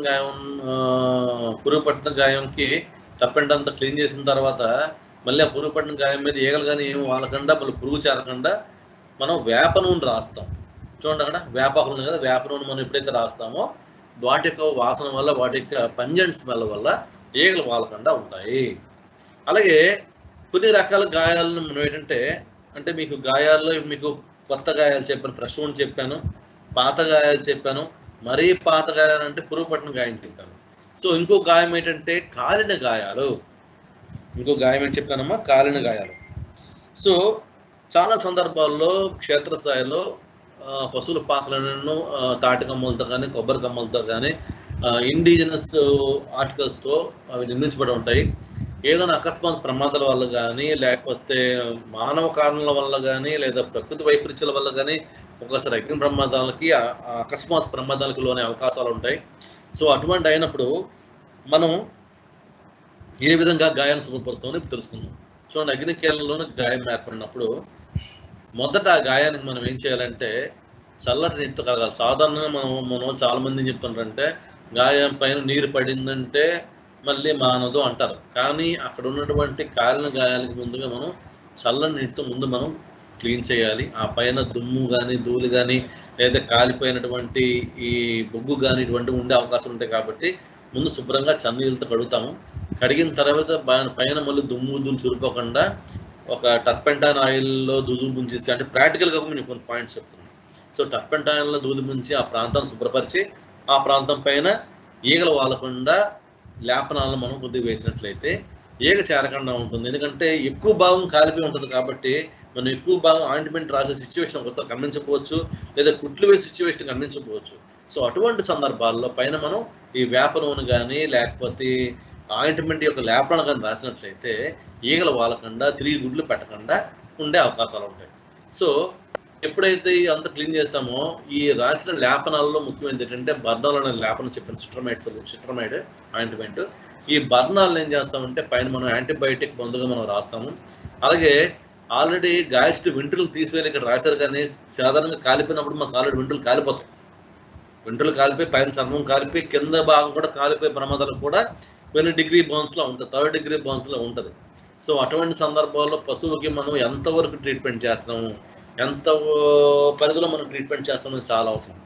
సో ఈ సందర్భంలో నేను మీకు ఒక చిన్న విషయం చెప్పదలుచుకున్నాను. సో మేము చదువుకునే రోజుల్లో, మేము అప్పుడే ఉద్యోగం చేరిన రోజుల్లో మాకు ఎంఆర్ఓ గారి నుంచి ఒకసారి కబురు వచ్చింది, సార్ పలానా ఊర్లో అగ్ని ప్రమాదం జరిగింది సార్, పశువులు కూడా డ్యామేజ్ ఉన్నాయి సార్, మీరు త్వరగా రండి సార్ అంటే వెంటనే మా సిబ్బంది తీసుకుని ఆ ఊరు వెళ్ళడం జరిగింది. చూస్తే 3 పశువులు గొట్టలు కాలిపోయి ఉన్నాయి. సో కాలిన తీవ్ర ఎంత దారుణంగా ఉందంటే 2 గేదెలు పూర్తిగా చారైపోయాయండి, అంటే బ్లాక్ నల్లగా మారిపోయి చనిపోయి. అంటే ఈ అకస్మాత్ అగ్నిప్రమాదం జరిగినప్పుడు వాటి యొక్క పరిణామం చాలా తీవ్రతగా ఉంటుంది. కొన్ని పశువులకి ఏవైతే కొన్ని పశువులు చనిపోయి, 2 పశువులు చనిపోయి, మిగిలిన 3 పశువులకి 1st డిగ్రీ బర్న్స్, అంటే పైనటువంటి చర్మం పైన కమిలిపోయి ఉన్నాయి, కొన్ని చర్మం పైన బొబ్బలు వచ్చి ఉన్నాయి, కొన్ని పైన చర్మం ఊడిపోయి ఉంది. ఇటువంటి రకరకాల స్టేజ్లో ఏ విధంగా ట్రీట్మెంట్ చేస్తాం. సో ఎటువంటి కాలిపోయిన గాయాలను ముందు మనం చన్నీళ్ళతో ఆ భాగాన్ని మొత్తం అంతా క్లీన్ చేస్తాం. అంటే ఇప్పుడు మీకు వెంట్రుకలు తీసివేయాలని చెప్పారు. సో ఆ టైంలో మనకు అవకాశం ఉంటే వెంట్రుకలు కత్తిరిస్తాము, లేకపోతే నీటితో శుభ్రపరుస్తాము, కొద్దిగా టర్పెంటైన్తో క్లీన్ చేస్తాము, అలాగే బర్నాల్ వంటి ఆయింట్మెంట్ రాస్తాము. అలాగే గాయానికి ఇన్ఫెక్షన్ సోకకుండా కొన్ని రకాల పౌడర్లు ఉంటాయి, మన దగ్గర బోరిక్ యాసిడ్ పౌడర్, జింక్ పౌడర్లు ఇవన్నీ ఉంటాయి. ఇవన్నీ మనం ఆయా సందర్భాలు బట్టి మనం అక్కడ లేపనాలు మనం రాయవలసి ఉంటుంది. వేప నూనెలో కానీ కొబ్బరి నూనె కలిపేసి రాయవలసి ఉంటుంది. సో కొన్ని పరిస్థితుల్లోని సెకండ్ డిగ్రీ బర్న్స్ ఉంటాయి, అంటే పైన చర్మం కాలిపోయి లోపల కణజాలం కనిపిస్తుంటుంది. అటువంటి సందర్భాల్లో మనం ఏంటంటే ముందర గాయాన్ని శుభ్రపరిచి ఆ గాయం నుంచి రక్తం బయటకు రాకుండా కొంతవరకు నివారించేసిన తర్వాత, ఎప్పుడైతే ఇలాగా మనం గాయాలు జరుగుతాయో అటువంటి సందర్భంలో తప్పనిసరిగా శరీరంలో ఉన్నటువంటి నీరు అనేది బయటికి ఆవిరైపోయే అవకాశాలు ఉంటుంది. అంటే పశువు డీహైడ్రేషన్ లోనే అవకాశాలు ఉంటాయి. అటువంటి సందర్భంలో పశువులకి కొంత మనం సెలైన్ పెట్టుకొని యాంటీబయాటిక్స్ అనేవి మనం ఇచ్చుకుంటే పశువు ఆరోగ్యంగా ఉండే అవకాశాలు మెండుగా ఉంటాయి. అలాగే గాయాలపై కట్టుగుడ్డ నుంచి గాయంపై వచ్చే ద్రావాన్ని పీల్చేలా చేయాలి. ఎందుకంటే మనం ఒక దెబ్బ పైన మనం పౌడర్ వేసి లేదా బోరిక్ పౌడర్ కానీ లేకపోతే యాంటీబయాటిక్ పౌడర్ కానీ వేసిన తర్వాత లోపల ఉన్నటువంటి గాయం నుంచి కొంత ఫ్లూయిడ్ బయటకు యూజ్ అవుతుంటుంది. లోపల ఫ్లూయిడ్ బయటకు యూజ్ అవుతుంది. అప్పుడేమవుతుంది, మనం కట్టేసినది కూడా బయటికి ఒక మచ్చల మాదిరిగా మనకు కనబడతా ఉంటుంది. సో ఆ విధంగా బయటకు రాకుండా ఆ ద్రవాలు బయటకు వచ్చేయాలి. కానీ బయటికి కనబడదు కాబట్టి ఆ ద్రవాలు బయటకు వచ్చే విధంగా మనం ఈ దూది ఉంటుంది, అబ్జార్బెంట్ కాటన్ అంటాం. సో ఈ అబ్జార్బెంట్ కాటన్ని ఆ ప్రాంతంలో మనం వేసినట్టయితే గాయం నుంచి వచ్చినటువంటి స్రావాలను పీల్చుకుంటుంది. పీల్చిన తర్వాత దాన్ని దూది అనేది పక్కకు వెళ్ళిపోకుండా మనం సర్జికల్ బ్యాండ్ వేసుకొని చుట్టూ మనం కట్టి వేస్తే గాయం త్వరగా మారిపోయే అవకాశాలు ఉంటుంది. ఓకే, సో ఇది సుమారు 5 నుండి 10 సెంటీమీటర్ ఉండొచ్చు. అతుక్కునే పట్టిని కూడా వాడవాలి. అంటే ఒక్కొక్క సందర్భంలో ఎటువంటి పట్టిని వాడతాము. సో ఇది ఆ గాయం యొక్క తీవ్రతను బట్టి మనం ఎన్ని రౌండ్లు తిప్పుతాము. అంటే ఇక్కడ 10 సెంటీమీటర్లు 5 సెంటీమీటర్ చెప్పారు, కానీ అదేంటంటే గాయం యొక్క తీవ్రత మీద ఆధారపడి ఉంటుంది. తీవ్రత అయినప్పుడు ఎక్కువసేపు మనం చుట్టూ పెడతాం కాబట్టి ఎక్కువ మొత్తంలో బ్యాండేజ్ మనకు అవసరం అవుతుంటుంది. ఒక్కోసారి పెట్టిన తర్వాత పైన మనం అటు ఇటు సర్జికల్ గాజు కానీ దూది కానీ పక్క వెళ్ళిపోకుండా అతుక్కునే పట్టి, అడ్హెసివ్ పట్టిని మనం పైన వాడతాము. అయితే ఇవే కాకుండా చూసారా, మీకు అక్కడ మీకు చిత్రంలో చూపించిన మాదిరిగా ఒక గేదె కనిపిస్తుంది. మీకు ఆ గేదె కనిపిస్తుంది. గేదె యొక్క చర్మం కాలిపోయి ఉంది, లోపల ఉన్నటువంటి కణజాలం మనకు స్పష్టంగా కనిపిస్తూ ఉంది. సో అటువంటి సందర్భంలో మనం ఎటువంటి చికిత్స చేస్తామంటే ఆ సందర్భంలో పశువుకి గ్యారెంటీగా డీహైడ్రేషన్ వచ్చే అవకాశం ఉంది. కాబట్టి పైనటువంటి గాయాలను శుభ్రపరిచి యాంటీబయాటిక్ పౌడర్ రాసి మనకు అవకాశం ఉన్న విధంగా వాటికి సెలైన్ పెట్టుకోవడం. ఎందుకంటే తాగించాలి, రక్తంలోకి వెళ్ళాలి కాబట్టి సెలైన్ పెట్టుకొని పశువు యొక్క ఆరోగ్యాన్ని మనం కాపాడవచ్చు. సో వివిధ సందర్భాల్లో మనం ఎటువంటి వాటికి ప్రథమ చికిత్స చేస్తామని చూద్దాం. సో గాయాలే కాకుండా పశువుల్లో వివిధ సందర్భాల్లో ప్రథమ చికిత్స అవసరం అవుతుంటుంది. అప్పుడు ఏమాత్రం అలక్ష్యం చేసినా పశు యొక్క ప్రాణాలకు ప్రమాదం ఏర్పడే అవకాశాలు ఉంటాయి. అది ఏంటా సందర్భాలు, ఏంటా ప్రణాళికలు అనేవి ఇప్పుడు మనం తెలుసుకుందాం. ఫస్ట్ కాడిపుండు. సాధారణంగా క్షేత్రస్థాయిలో పశువులు ఏ పశువులను అయితే మనం పనుల కోసం వాడతామో ఆ పశువులో స్పష్టంగా కనిపించే ఒక రకమైనటువంటి గాయము కాడిపుండు, యోగ్ గాల్ ఇన్ఫెక్షన్ అంటాం. సో రైతు మంచి పనికాలంలో పశువులు మెడపైన కాడి పెట్టి పొలం దున్నుతా ఉంటాడు, లేకపోతే ట్రాక్టర్లు వచ్చాయి కాబట్టి దాన్ని నూచుకోవడానికి ఈ బండ్లు వాడుతూ ఉంటాం, లేదా బండ్లకి రకరకాల సందర్భాల్లో బండ్లు వాడుతుంటారు. అటువంటి సందర్భంలో ఏంటంటే ఆ కాడి ఎప్పుడూ మెడపైన అలాగా నలుగుతూ ఉండడం వల్ల, రాపిడి వల్ల, లేదా రెండు వైపులో ఉన్నటువంటి పశువులు ఒకే మాదిరిగా ఉంటే పర్లేదు. ఒక పశువు ఎత్తుగా ఉండి ఒక పశువు తక్కువగా ఉన్నప్పుడు కానీ, లేదా సరైన జోడి కుదరకపోయినప్పుడు ఈ రాపిడి వల్ల ఆ ప్రాంతంలోనే చర్మం చిట్లిపోయి లోపల కణజాలం చిట్లి ఒక పుండు అనేది ఏర్పడుతుంది. అది గట్టిగా ఏర్పడిపోతుంది. దాన్నే మనం కాడిపుండు లేదా యోగ్ గాల్ అంటాం. సో మీరు స్పష్టంగా చూసినట్టయితే చిత్రంలో చూసారా, కాడి మోపిన చోట వెంట్రుకలు రాలిపోయి కమిలిపోయి నొప్పి పెడుతుంది.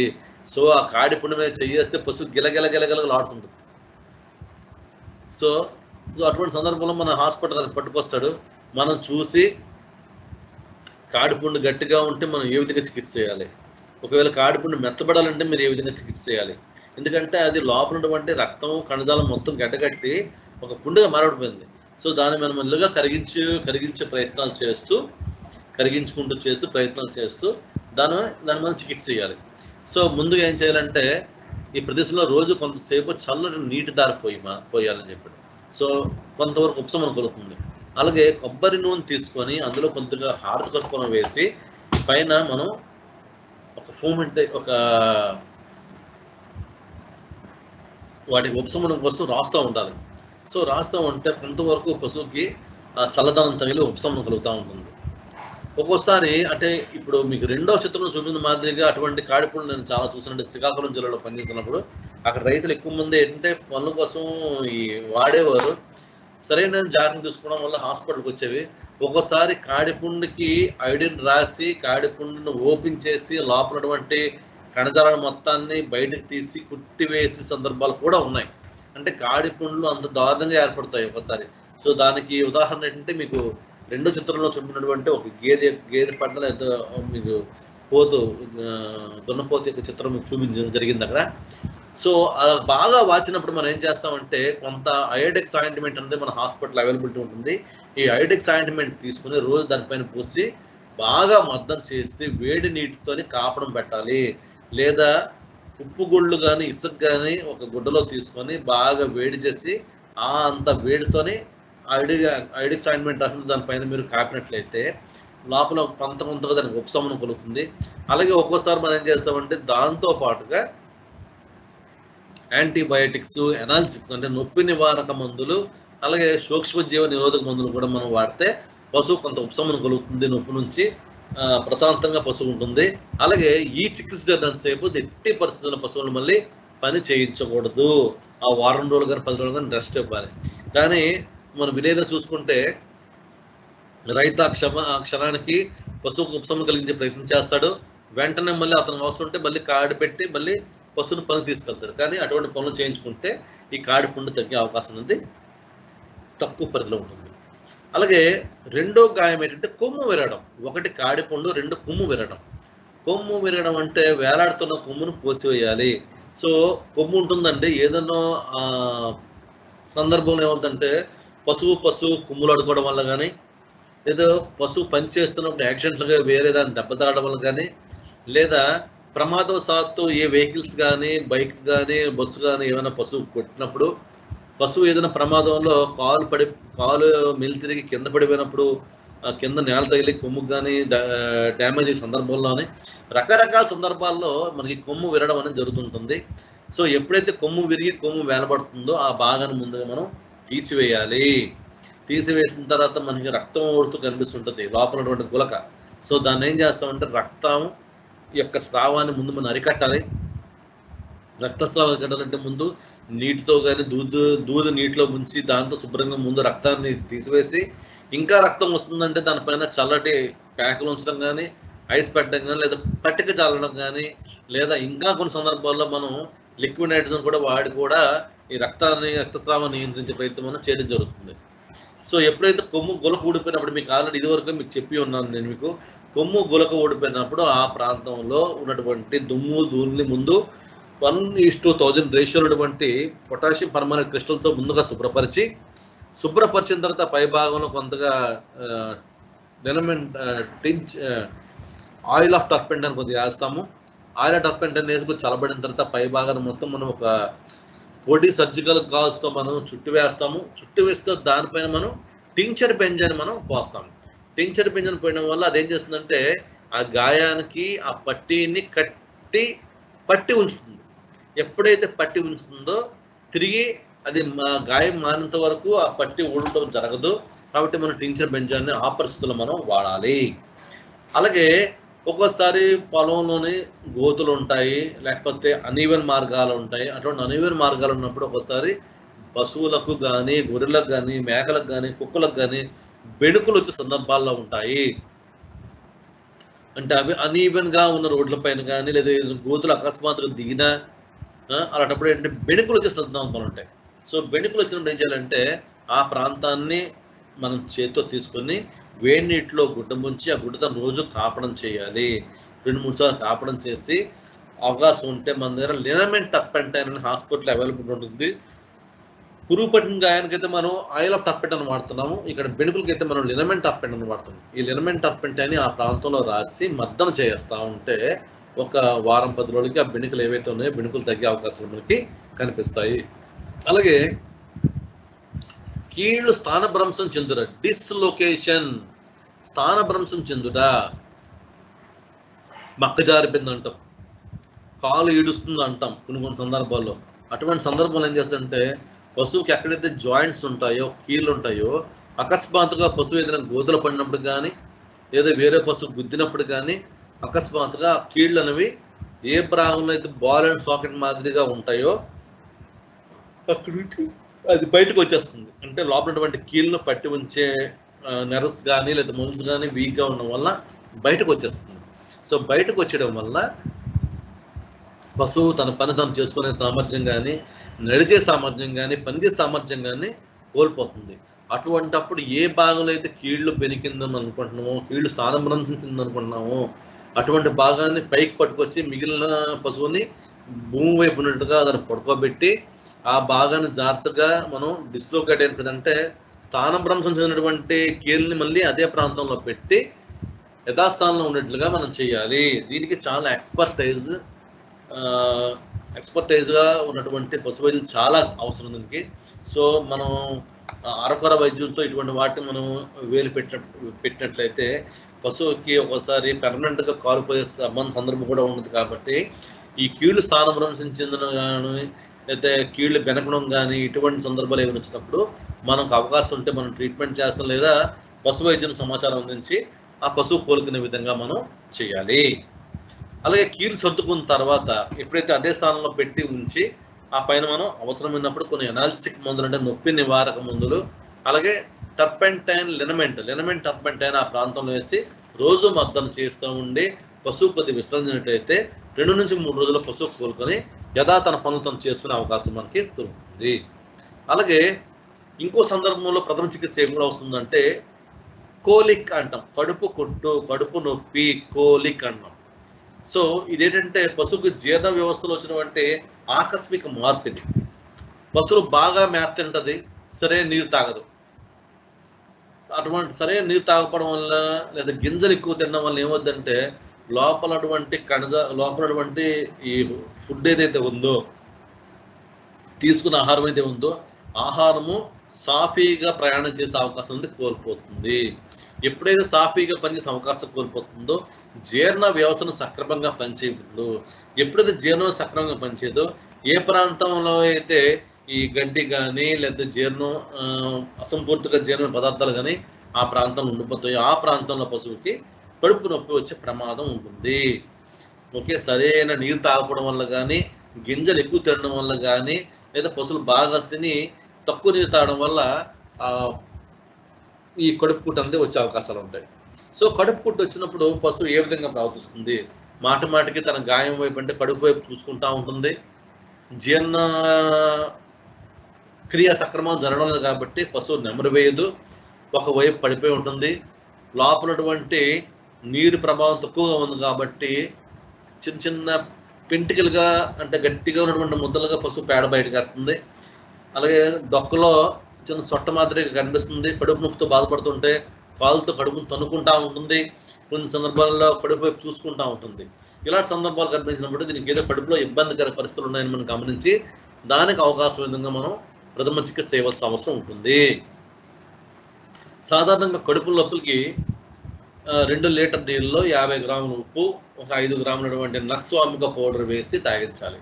సో ఎప్పుడైతే మనం తాగిస్తామో ఆ భాగం అంతా కొద్దిగా ఫ్రీగా మూవ్మెంట్ అయ్యే అవకాశం ఉంటుంది. సో ఆ పేగులో కానీ లేదా కడుపు యొక్క ప్రాంతంలో కానీ ఈ ఆహార సంబంధ పదార్థాలు జీర్ణమైనటువంటివి లేదా జీర్ణం కానివి అక్కడ స్టక్ అయిపోతే కడుపు నొప్పి వస్తుంది. కాబట్టి ఎప్పుడైతే మనం ఇలాగ 2 లీటర్ల నీటిలో ఉప్పు నెక్స్ట్ నక్స్వామిక కలిపి వేస్తామో పశువుకి ఆ పేడ ఫ్రీగా అయిపోయి మనకి పాయువు ద్వారా పేడ బయటకు తెస్తుంది. వెంటనే పశువు కూడా ఫ్రీగా అవుతుంది. కానీ ఇక్కడ మీరు జాగ్రత్తగా మీరు అబ్జర్వ్ చేసే సందర్భం ఏంటంటే ముషిడి పొడి లేదా నక్స్వామికాన్ని తక్కువ మొత్తంలో వాడాలి. 5 నుండి 10 గ్రాములు వాడాలి. అంతకన్నా ఎక్కువ టైం ఒక 20 గ్రాములు కానీ 30 గ్రాములు కానీ 50 గ్రాముల పైన ఎక్కువగా మీరు వాడారంటే పశువు అకస్మాత్తుగా చనిపోయే అవకాశాలు కూడా మెండుగా ఉంటాయి. కాబట్టి ఈ కడుపు పొడి చికిత్సలో మీరు చాలా జాగ్రత్తగా వహించి మీరు మందులు వాడాల్సిన పరిస్థితి ఏర్పడి ఉంది. అలాగే కొన్ని సందర్భాల్లో జీర్ణ క్రియ అనేది కూడా మందగిస్తుంది. ఈ అధికంగా ఉన్నటువంటి గడ్డి తినడం కానీ లేదా గింజలు తినడం కానీ లేదా కుళ్ళు నీరు తాగడం వల్ల కానీ ఇటువంటి సందర్భాల్లో పశువు యొక్క జీర్ణ వ్యవస్థలో అనేక రకాల మార్పులు వచ్చి పశువు కూడా కడుపు నొప్పితో బాధపడే అవకాశాలు ఉంటాయి. అటువంటి సందర్భాల్లో పశువు చూసుకొని ఎటువంటి వాటికి దీనికి ఎటువంటి చికిత్స చేయాలి, ఏ చికిత్స చేయాలన్నది పశు వైద్యాధికారికి క్షుణ్ణంగా తెలిసి ఉంటుంది. కాబట్టి ఆ మాదిరిగానే మనం ఆ జీర్ణక్రియ సక్రమంగా జరగడానికి రుచామాక్స్ని సోడా, ఉప్పు, బెల్లంతో కలిపి 3-4 రోజుల వరకు వరుసగా మనం తినిపిస్తే కడుపు పుట్టు అనేది తగ్గుతుంది. అలాగే కడుపు ఉబ్బరం. సో కడుపు పుట్టు అయిపోయింది, 2 కడుపు ఉబ్బరం. అంటే ఒక్కోసారి అపరిశుభ్రమైనటువంటి కలుషితమైన ఆహారం కానీ మేత కానీ తీసుకున్నప్పుడు నీరు తాగినప్పుడు లోపల జీర్ణమే సక్రమంగా జరగకపోవడం వల్ల గ్యాస్ ఎక్కువగా ఫామ్ అయిపోయి కడుపు ఉబ్బరం జరుగుతుంది. సో దానికి ఏ విధంగా చికిత్స చేస్తాం? కడుపు ఉబ్బరానికి ఏ విధంగా చికిత్స చేస్తాం? సో కడుపు ఉబ్బరానికి చికిత్స ఏంటంటే పశువుకి 50 గ్రాముల కర్పూర తైలం నూనె, 100 గ్రాముల వేరుశనగ నూనె వేసి తాగించాలి. సో ఎప్పుడైతే ఆ నూనె మనం తాగిస్తామో, ఏ ప్రాంతంలో అయితే ఈ బ్లాక్ జరిగిపోయి అక్కడ మీకు ఉబ్బరం జరుగుతుందో, లేకపోతే పశువు తీసుకున్న రకరకాల పదార్థాల వల్ల కూడా జీర్ణ వ్యవస్థ డ్యామేజ్ అయ్యే ప్రమాదం ఉంది. కాబట్టి వాటిని రెక్టిఫై చేయడానికి మనం కర్పూర తైలంలో వేరుశనగ నూనె వేసి ఈ కడుపు ఉబ్బరం లేదా బ్లోట్ మనం తగ్గించుకోవచ్చు. అలాగే ఎప్పుడైతే బయటకు వచ్చేస్తుందో పేడతో పాటు బయటకు వచ్చిన తర్వాత జావ కానీ గింజ కానీ తాగించాలి. ఆ తర్వాత 20 గ్రాముల శొంఠి పొడి, 20 గ్రాముల వంట సోడా, 20 గ్రాముల వాము పొడి, 40 గ్రాముల సోడా ఉప్పు కలిపి బెల్లంలో వేసి ఆ ముద్దను పశువుకు తినిపించినట్లయితే పశువుకు జీర్ణం శుభ్రంగా ఉండి దాని కడుపు ఉబ్బరం కూడా పోయి పశువు హ్యాపీగా ఉండే అవకాశాలు మనకి మెండుగా కనిపిస్తాయి. అలాగే సాధారణ పారుడు కూడా ఒక రకమైనటువంటి మనకి ప్రాథమిక చికిత్సలో ఏర్పడే ఇబ్బందిగా మనం పరిగణించవచ్చు మనం. సో రైతు బంధువులకు వస్తాడు, సార్ మా గేదె పారేస్తుంది అయితే మావ పారుతుంది అంటాడు. అయితే పారుడు పారినప్పుడు వెంటనే ఏ సందర్భంలో పారుడు వచ్చింది అనే విషయాన్ని మనం రైతుల నుంచి కొంత విషయ సేకరణ జరిపి తదనుగుణంగా మనం ఈ చికిత్సలను మనం అందించాలి. ఒక్కోసారి డయాస్పాల్ పౌడర్లు కానీ, లేకపోతే క్రీటా కయాలిన్ కెటాచు కానీ, లేదా యాస్టింజ్ పౌడర్ కానీ వాటిని తీసుకొని 100 గ్రాముల బెల్లంలో కలిపి మనం తినిపించాలి. ఇలా తినిపించినప్పుడు పశువుకి పారుడు పోయే అవకాశాలు ఉంటాయి. కానీ ఒకసారి పారుడు ఎక్కువ వచ్చినప్పుడు లేదా మనం రక్తాల నివారణ మందులు పెట్టినప్పుడు కూడాను ఈ పారుడు మనం చూస్తాం. ఇటువంటి సందర్భాలు ఏం చేస్తామంటే పేడను తీసుకొని వాటి పేడను పరీక్ష చేసి తదనుగుణ విధంగా మనం మందులు వాడే అవకాశాలు ఉన్నాయి. కాబట్టి యాస్ట్రింజిన్ పౌడర్ని సాధారణ జీతి మాత్రమే మనం వాడతాము. లేదా క్రేటా కయోలిన్ కెటాచు కూడా మనం సాధారణ పౌడర్గా మనం యాంటీ యాస్ట్రింజిన్ మిక్సర్గా మనం వాడతాము. ఒకసారి కంటికి కూడా గాయాలు ఏర్పడచ్చు. ఒకసారి కంటికి కూడా మనకి గాయాలు ఏర్పడే అవకాశం ఉంటుంది. అటువంటి సందర్భాలు ఏం చేస్తామంటే కంటి నుంచి నీరు కారడం కానీ, కంటి నుంచి చీము కారడం కానీ, కంటి చుట్టూ పుసులు కట్టడం కానీ, లేదా కంటి పైన పొర్రాడడం కానీ ఇటువంటి అవకాశాలు ఉంటాయి.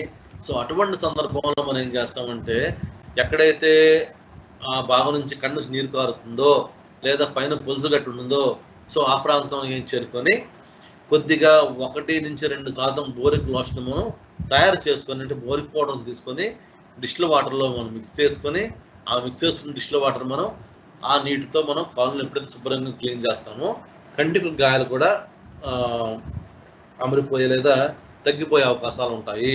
సో కంటి గాయాలు వీటితో పాటు కంటి క్యాన్సర్ వస్తుంది, కంటిలో ఏమైనా గుచ్చుకుంటా వస్తుంది, ఇవన్నీ మనం సెపరేట్ అయ్యాలి. మామూలుగా మనకి కంటి గాయాలు అన్నప్పుడు మనం చేసే చికిత్స ఏం చేయాలనేది మీకు ఈ స్లైడ్లో మీకు చెప్పడం జరిగింది. అలాగే పశువుల్లో బొట్టు వాపు కూడా కనిపిస్తుంటుంది. సో రైతులు అపరిశుభ్రమైన బ్లేడ్తో కానీ, అన్హైజీనిక్ నైఫ్తో కానీ అంబ్లికల్ కార్డ్ని మనం కట్ చేసినప్పుడు అక్కడ ఇన్ఫెక్షన్ చేరుతుంది. సో ఎప్పుడైతే మనం కట్ చేసిన తర్వాత ఏం చేయాలంటే పసుపు చుక్కలు కానీ లేదా టించరేయడం కానీ మనం అంటించాలి అక్కడ. సో సాధారణంగా క్షేత్రస్థాయిలో అవకాశం చేసే అవకాశం కూడా కొంతమంది రైతులు రాని సందర్భం ఉంది. అటువంటి సందర్భంలో ఏం చేస్తామంటే అటువంటి సందర్భంలో ఈ కింద మట్టితో కూడాను ఆ గాయం కలిసిపోయి ముదిరిపోయి ఆ ప్రాంతంలో నీరు చేరిపోయి ఇన్ఫెక్షన్ చేరిపోయి బొడ్డు పుండి ఏర్పడే అవకాశాలు కూడా ఉంటాయి. ఓకే, సో ఈ అంబలికల్ ల్యాబ్స్ దగ్గర ఏముందంటే బొడ్డు చుట్టూ వాపు కనబడి చీము కారుతుంది, ఒక్కోసారి చీము పట్టి ఉంటుంది. సో అటువంటి సందర్భంలో అది బొడ్డు వాప కాదని మనం నిర్ధారించిన తర్వాత మనం బొడ్డు మీద మనం ఒక స్కాల్పల్తో కానీ లేదా శస్త్రచికిత్స వాడే కత్తులతో కానీ మనం ఆ ప్రాంతంలో పంక్చర్ చేసి లోపలటువంటి పస్ అంటే చీమును బయటికి లాగి దాన్ని తగ్గించే అవకాశాలు ఉంటాయి. సో ఇటువంటి సందర్భంలో ఏం చేస్తామంటే ఈ ఏదైతే బొడ్డు పుండు ఈ అంబలికల్ యాప్సెస్ లేదా అంబలికల్ ఉండడం పెద్దగా ఉన్నప్పుడు ముందుగా మనం ఏం చేస్తుంటే ఐడెక్స్ ఆయింట్మెంట్ రాసి దాంతో వేడి నీళ్ళు కాపడం పెడితే లోపల మొత్తం ఈ పస్ అనేది బాగా వాటరీగా మారి బయటకు వచ్చే అవకాశాలు ఉంటాయి. సో పుండు పగిలిన తర్వాత చీము మొత్తాన్ని మనం బయట తీస్తామండి. సో ఎప్పుడైతే మనకి ఈ వూండ్ అంటే బొడ్డు పుండు కానీ పడితే బొడ్డు వాపు గాయం కనబడిందో మనం ఆ భాగాన్ని ముందుగా స్టడీ చేసి క్లీన్ చేసి మనం చిన్న పంక్తి చేసి లోపల ఉన్నటువంటి ఈ పస్ చీము ఉంది, చీము మనం బయట తీసేస్తాము. చీమును బయట తీసిన తర్వాత లోపల కూడా చీము ఉంటుంది కాబట్టి పొటాషియం పరమాణుడు తనటువంటి ద్రావకాన్ని పట్టుకొని ఆ ద్రావకంలో సిరంజం నుంచి లోపలికి మనం ఫ్లష్ చేస్తాం. ఫ్లష్ చేసి ఎక్కడైతే ఏ ప్రాంతంలో అయితే ఈ చీము ఉందో చర్మానికి కానీ లోపల కణజాలకు అతుకుందో అది మొత్తం ఈ పొటాషియం పరమాణు వాటర్ వల్ల మొత్తం బయట కొట్టేస్తుంది. బయట కొట్టిన తర్వాత ఆ ప్రాంతంలో టించర్ ఐడియల్లో ముంచినటువంటి గుడ్డను ఆ ప్రదేశంలో మనం ఉంచేస్తాము. సో ఈ విధంగా మనం బొడ్డు వాపు మనం ట్రీట్మెంట్ చేస్తాం. ఒక్కోసారి బొడ్డు వాపు వస్తుంది కానీ వాళ్ళు ఒప్పుకోలేదు, ఓపెన్ చేయడం ఒప్పుకోలేదు. అలాంటి సందర్భంలో ఏం చేస్తుంటే వాపు గట్టిగా ఉంటుంది కాబట్టి లినమెంట్ టర్పెంటన్ కానీ లేకపోతే లినమెంట్ టర్పెంటన్ దాంతో మనం వేడి నీటిలో ముంచినటువంటి వేడితో ముంచినటువంటి గుడ్డను కానీ ఆ ప్రాంతం నుంచి మనం మొత్తం చేసినట్లయితే ఆ ప్రాంతంలో ఉన్నటువంటి గట్టి భాగం తగ్గి మెత్తబడుతుంది. మెత్తబడిన తర్వాత మనం ఓపి దిశలో ఉన్నటువంటి చీమును బయటకు తోసే సందర్భాలు కూడా మనకి ఈ బొడ్డు వాపులా కనిపిస్తున్నాయి. అలాగే ఎముకలు విరగడం. సో చూడండి, ప్రథమ చికిత్సలో ఎన్ని సందర్భంలో మనం చేస్తున్నాం. ఎముకలు విరగడం అంటే వైద్యుడు అందుబాటులో లేనప్పుడు వైద్యులు వచ్చినంత వరకు పశువును కదలకుండా మనం ఏర్పాటు చేయాలి. సో పశువు వెళ్ళాము, అది గోతులో పడింది, కాలు విరిగింది. సో కాలు విరిగిన మనం ఏం చేస్తాము, వెంటనే డాక్టర్ గారు వచ్చి ట్రీట్మెంట్ చేసే లోపల, లేదా డాక్టర్ గారు ఉంటే డాక్టర్ గారు ముందే వచ్చేస్తారు, ఆయన వచ్చి ట్రీట్మెంట్ చేసే లోపల ఏమైనా ఇబ్బంది ఉన్నప్పుడు ఆ పై భాగానికి కింద బద్దేస్తాము, అలాగే కింది భాగానికి కూడా కింది భాగం బద్దేస్తాము. బద్దేసిన తర్వాత రెండో దగ్గరికి పట్టుకొచ్చి శుభ్రంగా మనం ఒకదానికి వదిలి పట్టి ఉంచే సందర్భాలు చేయాలి. అలా చేస్తే కొమ్ములు విరిగినవి ఆయా పశువు యొక్క ఏజ్ బట్టి వాటి యొక్క పరిస్థితి బట్టి ఏదైతే ఈ వెనుకలు కానీ ఎముకలు విరిగినవి పక్కగానే కట్టే సందర్భాలు మనకి మెండుగా ఉంటాయి. చూస్తారా, మీకు చిత్రంలో చూపిన విధంగా అక్కడ ఎముక విరిగినప్పుడు ఏం చేశాడంటే డాక్టర్ గారు పట్టుకునే దానికి నిలబెట్టి ఆ ప్రాంతంలోనే రెండు ఎముకలు అటు ఇటు వెళ్ళిపోకుండా ఒక 2 బ్యాంబూ స్టిక్స్ లేదా బ్యాంబూ స్టిక్స్ అంటే వెదురు బద్దలను పెట్టి ఉంచి చుట్టూ మనం కట్టు వేస్తాం. కట్టు వేసినప్పుడు ఏంటంటే గట్టిగా ఉంటుంది, పశువు పాలు కదలకుండా ఉంటుంది. కొన్నాళ్ళకి మానిపోయి ఈ ఎముకలు విరిగిన ఎముకలు అతుక్కునే సందర్భాలు కూడా ఉంటాయి. అలాగే పశువు చన్నుల మీద పుండ్లు ఏర్పడటం. సో ఇదో సందర్భం, ఇటువంటి సందర్భం కూడా మన రైతు మాకు పిలుస్తారు. సార్, మా ఆవు యొక్క పొదుగు నుంచి రక్తం కారుతుంది, మా ఆవు యొక్క పొదుగు కుక్క కరిచింది, మా యొక్క పొదుగు చిట్లు పోయింది, సో మా ఆవు యొక్క పొదుగు ఏదైతే ఉందో ఆ పొదుగు పైభాగం కమిలిపోయి ఉంది. సో ఇటువంటి కంప్లైంట్స్ కూడా మనకు వస్తుంటాయి. సో ఇటువంటిగా పశువు చొల్లుల మీద పుండ్లు మరట మరియు పగులుల సందర్భంలో ఏం చేస్తామంటే కొద్ది గోరెచ్చని నీటిని తీసుకొని అందులో కొంత మనం పొటాషియం పరమాణు క్రిస్టల్స్ వేసి దాంతో ఆ భాగాన్ని శుభ్రపరిచి జింక్ ఆక్సైడ్ ఆయింట్మెంట్ కానీ లేదా మీకు చిత్రంలో చూపిన విధంగా లొరాక్సిన్ ఆయింట్మెంట్ అని దొరుకుతుంది. ఈ ఆయింట్మెంట్ కూడా రాసినట్లయితే ఆ గాయం నుంచి అంటే పశువు యొక్క చొల్లుల మీద పుండ్ల నుంచి వాటి నుంచి పశువు కొంత ఉపశమనం కలిగించే అవకాశాలు ఉంటాయి. చూడండి, చిత్రంలోని ఆ టీటి మొత్తానికి చిట్లిపోయింది, రెండో టీటి కింది భాగం చిట్లిపోయింది. సో ఇటువంటి సందర్భంలో ఏం చేస్తామంటే ఈ ట్రీట్మెంట్ ప్రోటోకాల్ ఏదైతే ఉందో ఆ ట్రీట్మెంట్ ప్రోటోకాల్ పాటించినట్లయితే పశువు ఆరోగ్యంగా ఉండే అవకాశాలు ఉంటాయి. చూడండి, ఇది మీకు బాగా తెలిసింది. సో పశువు ఈనిన తర్వాత కొంత భాగం బయటకు వేలాడుతుంది. సో దీన్నే మనం ఏమంటే రీటెన్షన్ ఆఫ్ ప్లాసెంటా, చూలు పడకపోవటం అని మనం ఆర్ఓపి లేదా రీటెన్షన్ ఆఫ్ ప్లాసెంటా అని మనం చెప్పుకోవచ్చు. సో ఈ చిత్రంలో మీరు చూసిన విధంగా ఇక్కడ ఎట్లా కనిపించింది మీకు, పశువు ఈనింది కానీ మాయన పడుతుంది. కానీ ఆర్ఓపి ఏ పరిస్థితుల్లో మనకు వస్తుంది, పశువు ఎప్పుడైనా ఈనిన తర్వాత శుభ్రంగా 4-5 గంటల్లో దూడతో పాటుగా మాయ కూడా బయటకు వేస్తుంది. ఒక్కోసారి పశువు వీక్గా ఉన్నప్పుడు కానీ ఏదైనా వ్యాధితో బాధపడుతున్నప్పుడు కానీ వాటికి శక్తి నెగిటివ్ ఎనర్జీ బ్యాలెన్స్ వల్ల శక్తి సరిగ్గా అందక ఈ మాయను బయటికి పంపించే అవకాశం కూడా ఉండదు పశువుకి. అటువంటి సందర్భంలో బయటికి మనకి మాయ వేలాడుతూ ఉంటుంది. సో వెంటనే రైతు మన సమాచారం ఇస్తాడు, మనం ఇమీడియట్గా వెళ్తాము. ఆ పరిస్థితి పశువు పరిస్థితి చూసి లోపల మనకి గ్లౌజ్ వేసుకొని లోపలికి చేయి పెట్టి ప్లాజెంటాని మనం బయట తీసివేయాలి. ఆ విధంగా తీసివేస్తే దాన్ని manual removal of retention of placenta అంటాము. అంటే మాయ పడకపోవటాన్ని మనం రిటెన్షన్ ప్లాజెంటా అంటాం. అది మనం చేతులతో చేసాం కాబట్టి మాన్యువల్ ఆర్ఓపి అంటాం. సో పశువు ఈనిన తర్వాత 24 గంటలు మాయ వేయకపోతే పశువు అయితే సంప్రదించాలి. సో ఒకవేళ పశువు మాయపడలేదంటే, హాస్పిటల్కి వచ్చినా ఇంకా మాయపడలేదంటే వెంటనే రీప్లాంటా అని మందులు ఉంటాయి. లేకపోతే నల్ల బెల్లంలోని కొన్ని రకాల మనం బెల్లం కానీ, నల్ల బెల్లంలో ఈ ధాన్యం కానీ ఇవన్నీ వేసి శుభ్రంగా దంచి, లేదా ఎగ్బాలిక్ రీప్లాంటా మందును డైరెక్ట్గా బెల్లంలో కలిపేసి పశువు తిన్నట్లయితే లోపల కణజాలాలు కదిలి బయటికి మాయపడిపోయే అవకాశాలు ఉంటాయి. అలాగే ఇంకో ప్రథమ చికిత్స మనం ఇంకో సందర్భంలో కూడా మనం చేస్తాం. అదేంటంటే ప్రొలాప్స్. ప్రొలాప్స్ అంటే లోపల శరీర భాగాల్లో ఉన్నటువంటి అవయవాలు బయటకు వచ్చి మళ్ళీ తిరిగి లోపలికి వెళ్ళలేకపోయిన సందర్భాల్లో మనం వాటిని ప్రొలాప్స్ అంటాం. సో ప్రొలాప్స్ అనేది సాధారణంగా మనకి పశువు ఈనిన తర్వాత కానీ ఈనక ముందు కానీ మనకు కనిపిస్తుంటాయి. సో గర్భాశయం ప్రొలాప్స్ 2 రకాలు. ఒకటి post calving, pre calving. Okay, ఈనక ముందు ఒకటి, ఈనిన తర్వాత కూడా మనకి ప్రొలాప్స్ వచ్చే సందర్భాలు ఉంటాయి. సో ఈ ప్రొలాప్స్ లో కూడా మనకి 2 రకాలు ఉంటాయి. ఒకటి వెజనల్ ప్రొలాప్స్, 2 యుటరైన్ ప్రొలాప్స్ అంటాం మనం. సో వెజనల్ ప్రొలాప్స్ ఏంటంటే పశువు యొక్క గర్భాశయంలో, పశువు యొక్క స్త్రీ జననేంద్రియ వ్యవస్థలో ఈనిన తర్వాత కానీ ఈనక ముందు కానీ ఒక భాగం ఉంటుంది. బయట వలవలిప్స్ లోపల భాగం మనం యోని అంటాం. ఈ యోని భాగం కొన్ని రకాల హార్మోన్ లోపం వల్ల కానీ, పశువుకి ఆరోగ్యం సరిగ్గా ఉండకపోవడం వల్ల కానీ, లేకపోతే ఫుడ్ సరిగ్గా లేకపోవడం వల్ల కానీ, స్ట్రెస్ ఎక్కువగా ఉండడం వల్ల కూడా ఈ లోపల ఉన్నటువంటి వెజన భాగం బయటకు వచ్చేస్తుంది. చూడండి, చిత్రంలో మనకి చిన్న ఒక ఫుట్బాల్ మాదిరిగా మనకు బయట కనబడుతుంది. దీన్నే మనం వెజనల్ ప్రొలాప్స్ అంటాం.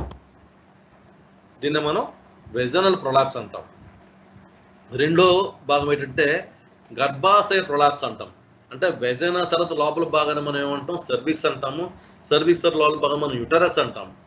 సో ప్రొలాప్స్ అంటే లోపలటువంటి అవయవాలన్నీ బయటకు వస్తే మనం ప్రొలాప్స్ అంటాము.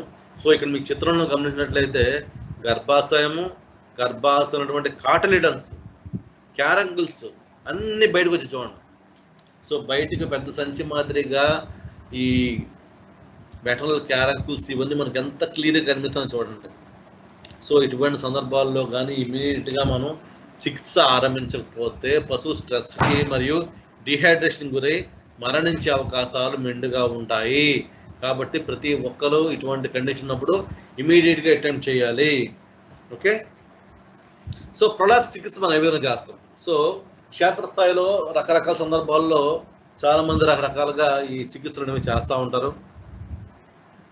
కొంతమంది ఈ వెజనల్ ప్రొలాప్స్ వచ్చినప్పుడు వాటిని ముట్టుకోకండి, ఎందుకంటే మనం ముట్టుకుంటే మన చేతితో కొంత ఇన్ఫెక్షన్ క్రియేట్ చేసిన అవుతాము అనే ఉద్దేశంతో బయట కొన్ని రకాల మందులు కానీ, లేకపోతే ఐసోటానిక్లో తయారు చేసినటువంటి పంచదార ద్రావకాన్ని కానీ ఆ పై భాగంలో మనం వేస్తే మనం వాడుకున్నటువంటి హైపర్ కాన్సన్ట్రేషన్ వల్ల లోపల కణజాలాలు లేకపోతే లోపల నీరు కుచించడం వల్ల ఈ గర్భాశయాల యొక్క బయటకు వచ్చినటువంటి ఈ పరిణామం ఏదైతే ఉందో ఆ పరిమాణం క్రమంగా తగ్గుకుంటూ పశువు కోలుకునే అవకాశం ఉంటుంది.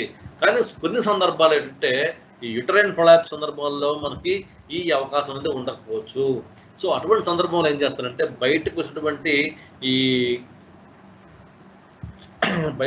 యుటరైన్ కానీ, ఈ సర్విక్స్ కానీ, ప్రొలాప్స్ కానీ వీటిని చేస్తామంటే బయటకు వచ్చిన తర్వాత దానిపైన ఈగలు వాడడం కానీ, దుమ్ము దూలు చేరడం కానీ జరుగుతుంటుంది. అటువంటి సందర్భాల్లో పొటాషియం పర్మాంగనేట్ తీసుకొని 1:1000 రేషియోలో ఆ భాగం ముందుగా మనం శుభ్రపరుస్తాము. శుభ్రపరిచిన తర్వాత ఎక్కడైతే దెబ్బలు తగిలాయో దెబ్బతల ప్రాంతాన్ని మనం చికిత్స చేస్తాము. స్థానిక పశు వైద్యుల సూచనల మేరకు అక్కడ చికిత్స చేస్తాము. చికిత్స చేసిన తర్వాత చేతికి లిక్విడ్ పారాఫిన్ అనేది రాసుకొని పశువును నిలబెట్టి ముందు కాళ్ళు కంటే వెనుకాలు కొద్ది హైట్లో ఉన్నట్టు, లేదా ముందు కాలు కొద్ది లోపలగా ఉన్నట్టు పశువును నిలబెట్టి 2 చేతులతో ఫిష్లతో ఈ బయటకు వచ్చినటువంటి ఈ మాస్ ఏదైతే ఉందో మాస్ని పశువు యొక్క అంతర్భాగంలో ప్రవేశపెడతాము. అది యుట్రైన్ అయితే యుట్రస్లో ప్రవేశపెడతాము, అదే వెజన్ అయితే వెజన భాగంలో ప్రవేశపెట్టి ఆ ప్రాంతాన్ని మనం చిన్నగా మనం కుట్లేసినప్పుడు ఈ ప్రొలాప్స్ మళ్ళీ బయటకు రాకుండా పశువు ఆరోగ్యంగా ఉంటుంది. చూడండి, ఈ ప్రొలాప్స్ చికిత్స కూడా మనం 2 రకాలు చెప్పేవాడు. రోపత్తి, 2 పొదుగు కింద కరీం భాగం కింద తాడు లాగపెట్టే పత్తి. సో 3 పద్ధతులు మనం ఒకే విధంగా చేస్తాము. చూడండి, 2వ చిత్రంలో మీకు ఇక్కడ పశువు యొక్క మెడపైన తాడేశాడు, అలా వెనుక భాగం పంపించాడు. వెనుక భాగంలో 2 కరిమి పెదాలు లేదా వలలు ఉండే విధంగా రెండు వైపులో తాడు ఒక లూప్ మాదిరిగా వేసి దాన్ని మళ్ళీ ముందుకు పట్టుకొచ్చి పశువు యొక్క మెడ భాగంలో కడతాడు. సో ఎప్పుడైతే పశువు మేత మేయడానికి తల కిందకు ఉంచుతుందో వెనక భాగం టైట్ అవుతుంది. సో పశువు ఎంతకాలం అయితే మేత మేస్తుందో అంతకాలం అది టైట్ గానే ఉంటుంది. వన్స్ పశువు తల పైకి ఎత్తినప్పుడు మాత్రం అది కొద్దిగా లూజ్ అయ్యి దాని యొక్క కార్యక్రమాలు చేసుకునే అవకాశాలు కొద్దిగా ఉంటాయి. సో రోప్ పత్తి ఒకటి, 2 పొదుగు కింద కరిమి భాగం కింద తాడు పైకి లాగి కట్టే పద్ధతి. సో ప్రొలాప్స్ కూడా మన చికిత్స అంశంలో భాగంగా మినరల్ మిక్చర్తో ఫీడ్ చేసినటువంటి ఫీడ్ని పశువుకు వేసే అవకాశాన్ని మనం కల్పించాలి. ఎందుకంటే చాలా పశువులు ప్రెగ్నెంట్ టైంలో సరైన పోషణ తీసుకోవడం వల్ల శరీరంలో ఉన్నటువంటి కణజాలం కానీ క్షీణించి అలాగే శక్తి కూడా నెగిటివ్గా మారి నెగిటివ్ ఎనర్జీ బ్యాలెన్స్గా మారుతుంది. సో అటువంటి సందర్భాల్లో మనం ఏం చేస్తామంటే పశువు చూడుతూ ఉన్నప్పుడే సరైన జాగ్రత్త తీసుకుని ఉంటే ఈయన తర్వాత పశువుకి ఎటువంటి ఇబ్బందులు రాకుండా ఉంటాయి. సో దానిలో బాగానే పశువుకి సో 7 నెలల పశువు వచ్చిన వెంటనే 7 నెలల నుంచి ఆఖరి 3 నెలల పశువుకి రోజుకి 100 గ్రాముల మినరల్ మిక్చర్లు మనం ఇవ్వవలను, లేదా కాల్షియం ఇంజెక్షన్ కూడా మనం చేసుకోవచ్చు. ఓకే, అలాగే ఎందుకంటే వెజల్ ప్రొలాప్స్ అనేది బయట చిన్న బంతి మాదిరి వస్తుంది కాబట్టి ఈ విధంగా చికిత్స చేస్తాం, అంటే రైతుకి మనం సలహాలు ఇస్తాం. అదే గర్భాశయ ప్రొలాప్స్ అంటే ఇది మొత్తం లోపల ఉన్నటువంటి మెటర్నల్ క్యారంకుల్స్, ఫేటల్ కార్టిలేడన్స్ అన్ని బయటకు వస్తాయి కాబట్టి అది జాగ్రత్తగా మనం చికిత్స చేయాలి. ఇదివరకే నేను మీకు చెప్పాను. సో ధూళి మట్టి అంటకుండా పగులు రాకుండా ముందుగా శుభ్రంగా చికిత్స చేయాలి. ఈ కాకులు కానీ లేకపోతే ఈ వైల్డ్ డాగ్స్ ఏవైనా ఉన్నాయో లేదా ఈ అడవి జంతువులు ఏవైతే ఉన్నాయో అది పూర్తిగా వచ్చి ఆ భాగాన్ని కట్ చేసే విధంగా అంటే మనమే ముందుగా జాగ్రత్త తీసుకొని మన ఇంటికి ముందుగా వచ్చి ఈ ప్రొలాప్స్ ఏదైతే బయటకు వచ్చిందో ఆ భాగాన్ని శుభ్రంగా మనం పొటాషియం పర్మాంగనేట్ వాష్తో ముందుగా శుభ్రంగా క్లీన్ చేయాలి. క్లీన్ చేసిన తర్వాత ఒక ఐస్టోనిక్ సొల్యూషన్ అంటే షుగర్ సొల్యూషన్ తీసుకొని షుగర్ సొల్యూషన్ ఆ ప్రాంతంలో పైన రాస్తాము. అప్పుడు లోపల నీరుని లోపల లాక్కొని పరిమాణం తగ్గుతుంది, ప్రొలాప్స్ యొక్క పరిమాణం కొంత తగ్గుతుంది. తగ్గుతున్న తర్వాత పశువు యొక్క ముందు భాగాన్ని చిన్న గోతులో కానీ వెనక భాగం హైట్లో కానీ పెట్టి మనం 2 చేతుల యొక్క పిడికిలతోని ఈ మాంసం లోపల జాగ్రత్తగా తోసి ఇందాక మేము చెప్పిన మాదిరిగానే రో బెత్తర ఆధారంగా పశువుని కట్టివేసి ఉంచినట్లయితే మాటికి తిరిగి కూడా మనకి గర్భాశయ ప్రొలాప్స్ వచ్చే అవకాశాలు తక్కువగా ఉంటాయి. అలానే రక్తస్రావం అంటే ఏ సమయాల్లో ప్రథమ చికిత్స చేస్తామని మీకు చెప్పించాను. ఉదాహరణకి కడుపు కోరిక కానీ, కాళ్ళు బెణుకులు కానీ, కాళ్ళు విరగడం కానీ, లేకపోతే కడుపు నొప్పి కానీ, కడుపు పుట్టు కానీ, ఆర్ఓపి కానీ ఇవన్నీ మీకు చూపించాను. దాంతోపాటుగా రక్తస్రావం కూడా ఏర్పడుతుంది. సో రక్తస్రావం ఏ సందర్భాల్లో ఏర్పడుతుంది? ఒకటి, శరీరం పైన బాహ్యంగా ఏమైనా గాయాలు ఏర్పడినప్పుడు రక్తస్రావం జరుగుతుంది. అలాగే ఒక్కోసారి లోపల బయట ఏదైనా వస్తువు వల్ల లోపలికి ఎఫెక్ట్ అవ్వడం వల్ల అంతర్గతంగా కొన్ని రకాల గాయాలు వచ్చే అవకాశాలు ఉంటాయి. అలాగే శస్త్రచికిత్సలు అంటే ఆపరేషన్ టైంలో కూడా మనం రక్తస్రావం జరిగే అవకాశాలు మనకు ఉంటాయి. ఈ రక్తస్రావాన్ని సరైన సమయంలో కానీ మనం నియంత్రించిన సమక్షంలో రక్తం స్రావం వస్తుంటుంది. వచ్చిన వెంటనే మనం చూసి ఇమీడియట్గా మనం ఆ ట్రీట్మెంట్ని మొదలు పెడతాము. ఒకవేళ మొదలు పెట్టిన సందర్భంలో రక్తస్రావం అధికంగా అయ్యి పశువు డీహైడ్రేషన్ గురి మరణించే అవకాశాలు ఉంటాయి. ఎప్పుడైతే డీహైడ్రేషన్ గురవుతున్నామో మన యొక్క బ్లడ్ ఎప్పుడైతే రక్తాన్ని మనం నియంత్రించకపోతే రక్తం బయటకు పోయి డీహైడ్రేషన్ వస్తుందో, రక్తం యొక్క పరిమాణం తగ్గిపోతుందో ఇమీడియట్గా రక్తపోటు వచ్చే అవకాశాలు ఉంటాయి. అలాగే గుండెలోని సర్క్యులేషన్ బ్లడ్ ఎప్పుడైతే తగ్గిపోతుందో రక్తం చిక్కబడి గుండె కొట్టుకోవడం కూడా ఎక్కువైపోతుంది, శ్వాసక్రియ వేగం పెరుగుతుంది. ఒక్కోసారి ఎనాఫలైటిక్ షాక్ వల్ల పశువు మరణించే అవకాశాలు కూడా ఉంటాయి. సో ఆ రక్తస్రావాన్ని నియంత్రించాలంటే ఏం చేయాలని చూద్దాం. సో రక్తస్రావాన్ని నియంత్రించే పద్ధతులు కొన్ని ఉంటాయి. ఫస్ట్ ఏంటంటే ఒక 8 మినిట్స్ కానీ 10 నిమిషాలు కానీ మనం ఒక ప్రాంతంలో రక్తనాళం వస్తున్నప్పుడు ఆ ప్రాంతాన్ని పట్టి ఉంచితే ఆటోమేటిక్గా రక్తం గడ్డగట్టుకుపోయి పశువు చనిపోతుంది, లేదా పశువు మనం విధంగా రక్తస్రావాన్ని నిరోధిస్తాం. సో మీకు ఏం చెప్తున్నాను, రక్తస్రావం నిరోధన పద్ధతిలో ఫస్ట్ ఏ ప్రాంతంలో అయితే రక్తం వస్తుందో ఆ ప్రాంతం మనం పట్టి ఉంచుతాం. ఒక 5 to 10 మినిట్స్ మనం ఎప్పుడైతే పట్టి ఉంచుతామో అక్కడ ఉన్నటువంటి రక్తస్రావం మనం అనేది ఆగిపోతుంది. ఫస్ట్ రక్తం గడ్డగట్టేస్తుంది. ఒకవేళ కానీ రక్తం గడ్డగట్టకుండా ఇంకా మనకి బయట కంప్లీట్గా పశువు యొక్క రక్తస్రావం జరుగుతుంది అనుకోండి, వెంటనే మనం చేయి తీసి కాటన్ పెడతాం, కాటన్ పెట్టి ఆపే ప్రయత్నం చేస్తాం, ఇంకా తగ్గడం లేదు, ఇంకా రక్తస్రావం జరుగుతుంది. అప్పుడు ఏంటంటే ఐస్ ముక్కలు పెడతాం. అంటే ఎప్పుడైతే మనం ఐస్ ముక్కలు పెట్టామో అక్కడ నుండి రక్తనాళాలు సంకోచం చెంది వ్యాసో కన్స్ట్రిక్షన్ జరిగి రక్తం బయటకు స్రావాన్ని తగ్గిపోయే సందర్భాలు ఉంటాయి. సో ఐస్ ముక్కలు పెడతాం, అప్పుడు కూడా తగ్గే అవకాశాలు ఉంటాయి. అయినప్పటికీ తగ్గకపోతే లిక్విడ్ నైట్రోజన్లో ముంచినటువంటి దూదిని తీసుకొని ఆ దూదిని ఏ ప్రాంతం రక్తం వస్తుందో ఆ ప్రాంతంలో చిన్న టచ్ ఇస్తే వెంటనే అక్కడ ఉన్నటువంటి ఆ ఫాస్ట్ ఫ్రీజింగ్ టెంపరేచర్ వల్ల ఆ రక్తనాళాలు అనేవి కన్స్ట్రిక్షన్ చెంది రక్తం గడ్డకట్టే అవకాశాలు ఉంటాయి. సో ఈ విధంగా మనం రక్తస్రావాన్ని నివారించవచ్చు. ఒకటి, ఒక 5 నుండి 10 నిమిషాలు ఆ ప్రాంతాన్ని పట్టి ఉంచుకోవడం. 2, గాజు వేసి దూది వేసి పట్టి ఉంచడం. 3వది ఐసు ముక్కలు వేసి పట్టి ఉంచడం. 4వది లిక్విడ్ నైట్రోజన్ వేసి ఆ గాయాల యొక్క రక్తస్రావం నియంత్రించే అవకాశాలు మనం చేపట్టవచ్చు. ఇవన్నీ మనకి బయట కనబడే గాయాలు. అంటే బయటకి ఏమైనా కనబడే కడుపు నొప్పి కూడా మనకి పశువు యొక్క చర్యలు బట్టి మనకు కనిపిస్తుంది.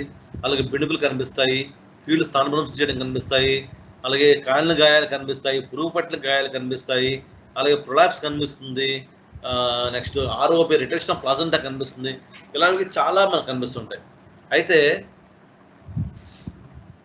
పశువుకి అంతర్గతంగా కొన్ని గాయాలు ఏర్పడుతుంటాయి. అసలు అంతర్గతంగా గాయాలు ఏ సందర్భంలో ఏర్పడతాయి?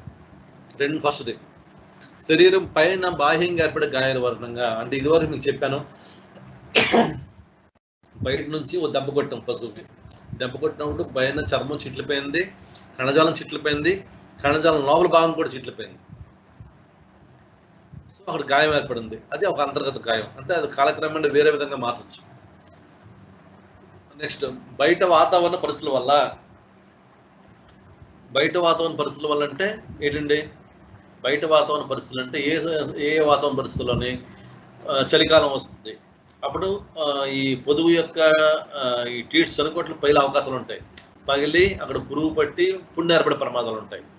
ఓకే, సో చల్ల గాలు కానీ వేడి గాలు కానీ పైన చర్మం చిట్లిపోయి ఈ విధంగా అంతర్గతంగా గాయాలు ఏర్పడే అవకాశాలు ఉంటాయి. అలాగే పశువు యొక్క శరీర అంతర్నిర్మాణంలో లోపం వల్ల కూడా మనకి ఈ అంతర్గత గాయాలు ఏర్పడే అవకాశాలు ఉంటాయి. అలాగే సూక్ష్మ జీవ ప్రేరితం వల్ల కూడా అంతర్గత గాయాలు ఏర్పడే అవకాశాలు ఉంటాయి.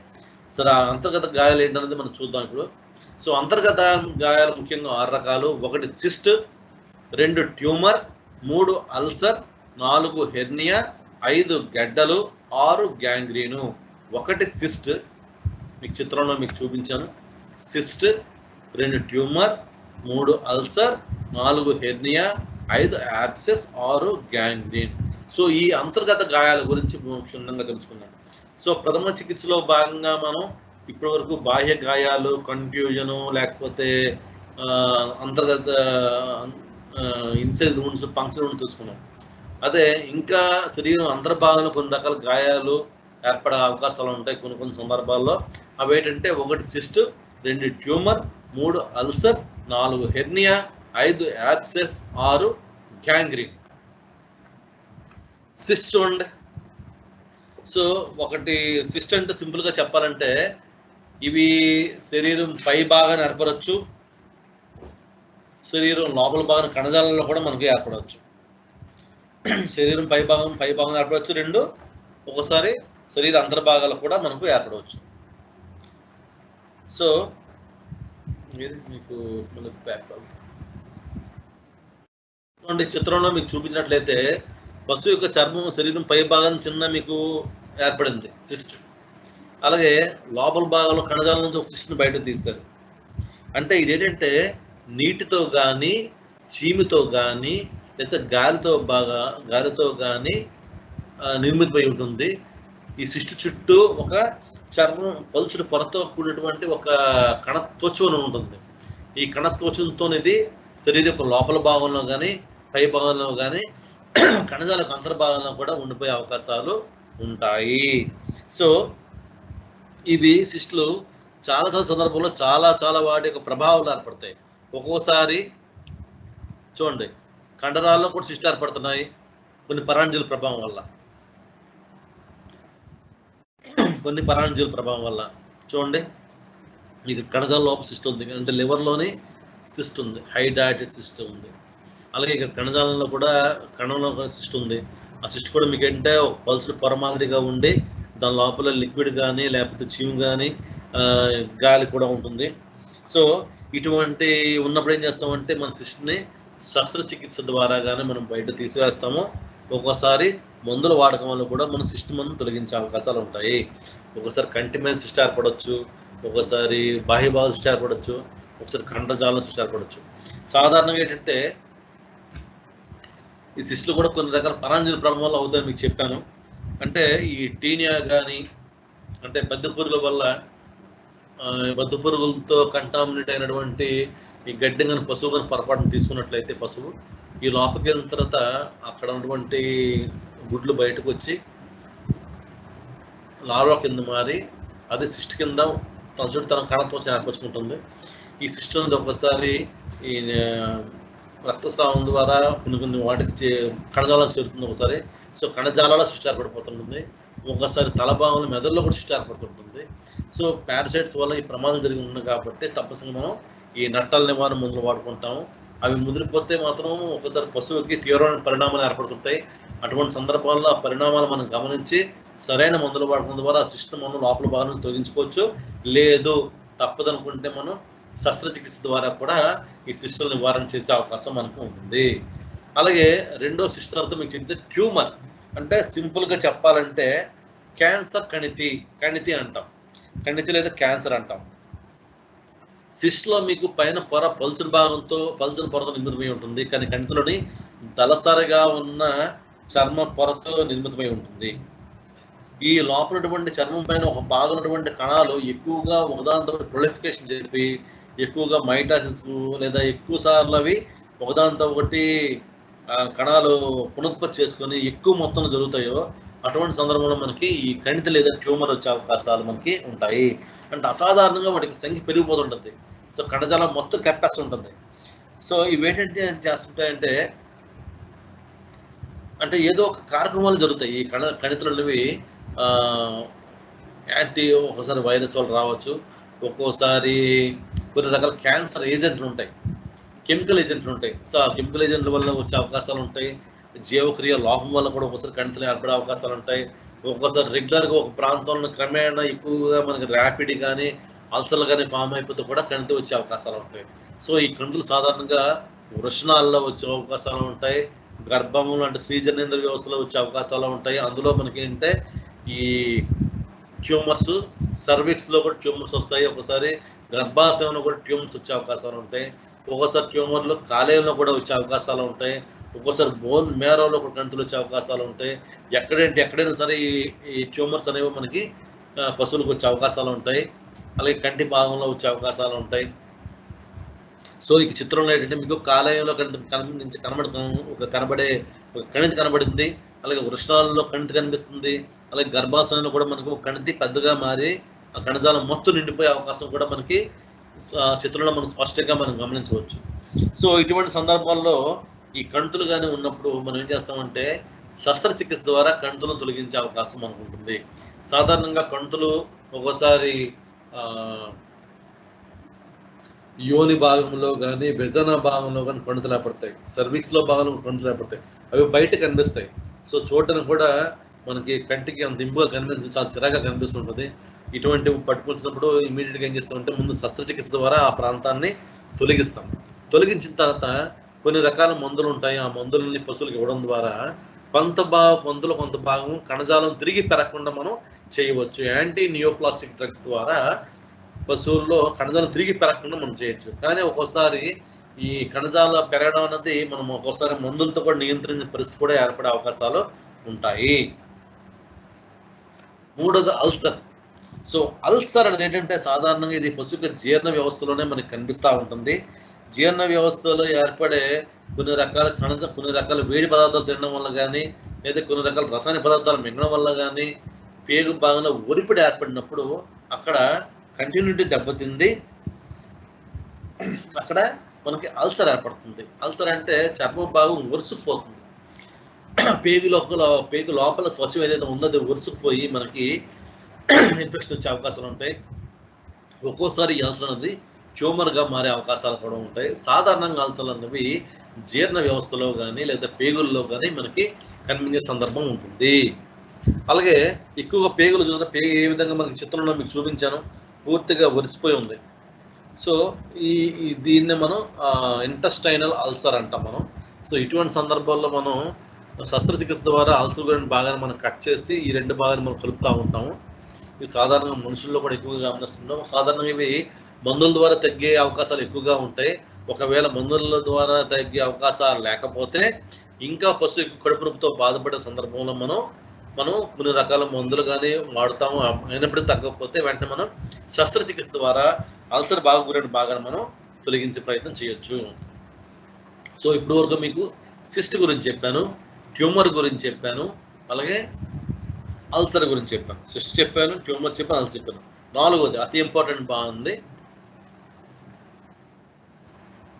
హెర్నియా అంటాం. సో హెర్నియా అనేది ఒక రకమైన వాపు లాంటిది. హెర్నియా అంటే ఏంటంటే పశువుకి శరీరం పైన ఎక్కడైనా సరే దెబ్బ తగిలినప్పుడు ఏమవుతుందంటే చర్మం పొర అనేది డ్యామేజ్ అవుతుంది. అంటే బయటికి బహిర్గతం గాయంగా కాకుండా చర్మం డ్యామేజ్ అవుతుంది. అంటే చర్మం పైనటువంటి త్వచం డ్యామేజ్ అవుతుంది, చర్మం మాత్రం మామూలుగా ఉంటుంది. ఎప్పుడైతే ఆ భాగం డ్యామేజ్ అవుతుందో ఆ భాగం ద్వారా లోపలటువంటి ఇతర కణజాలం కానీ అవయవాలు కానీ ఆ భాగం ద్వారా ఈ చర్మం పైకి చేరుతాయి. అలా చర్మం పైకి చేరినప్పుడు చర్మం ఎలా కనిపిస్తుంది, చర్మం పైన ఒక పెద్ద బంతి మాదిరిగా కానీ పెద్ద వాపులా కానీ కనిపిస్తుంటుంది. సో అటువంటి సందర్భాల్లో అది ఈ విధంగా హెర్నియా అనుకుంటామా లేదా వాపు అనుకుంటామా లేదా సిస్ట్ అనుకుంటామా అన్నది మనం క్రాస్ ఎగ్జామినేషన్ చేసుకొని మనం చికిత్స చేయాలి.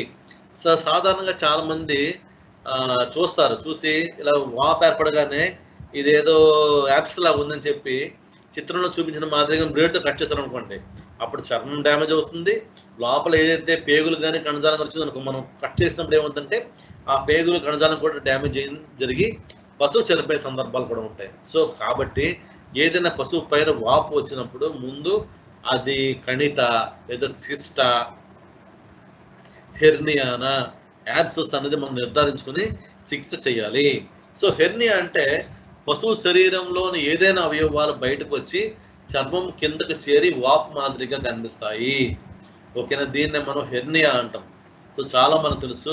ఉదాహరణకి మనుషుల్లో కూడా ఏంటంటే రన్నింగ్ రేస్ చేసినప్పుడు కానీ లాంగ్ జంప్ కానీ చేసినప్పుడు కానీ కింది భాగం ఉన్నటువంటి స్క్రోటల్ భాగంలో కూడా ఒక్కోసారి అక్కడ త్వచం డ్యామేజ్ అయ్యి లోపల కణజాలం వచ్చి స్క్రోటల్ హెర్నియా వచ్చే అవకాశాలు ఉంటాయి.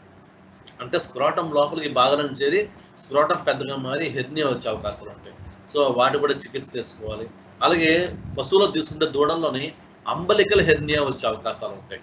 సో పశువు యొక్క బొడ్డు దగ్గర పుండు ఏర్పడింది అనుకోండి, పుండు ఏర్పడినప్పుడు మనం మందులు వాడుతున్నాం, సరైన మందులు వాడినప్పుడు ఒకసారి కాకులు కానీ పక్షులు కానీ ఏమైనా లాగుతున్నాయి అనుకోండి, పొడుస్తా ఉన్నాం అనుకోండి, అప్పుడు ఏమవుతుందంటే ఆ అంబలికల భాగం పై భాగం ఉన్నటువంటి కణజాలం మొత్తం డ్యామేజ్ అయ్యి అక్కడ చిన్న కన్నం మాదిరిగా ఏర్పడతాయి. ఎప్పుడైతే కన్నం మాదిరిగా ఏర్పడిందో లోపల ఉన్నటువంటి అబ్డామినల్ క్యావిటీలో ఉన్నటువంటి అవయవాలన్నీ కలిసి ఆ కన్నం ద్వారా బయటకు వస్తాయి. బయట మాత్రం త్వచం కనిపిస్తాయి. ఎప్పుడైతే త్వచం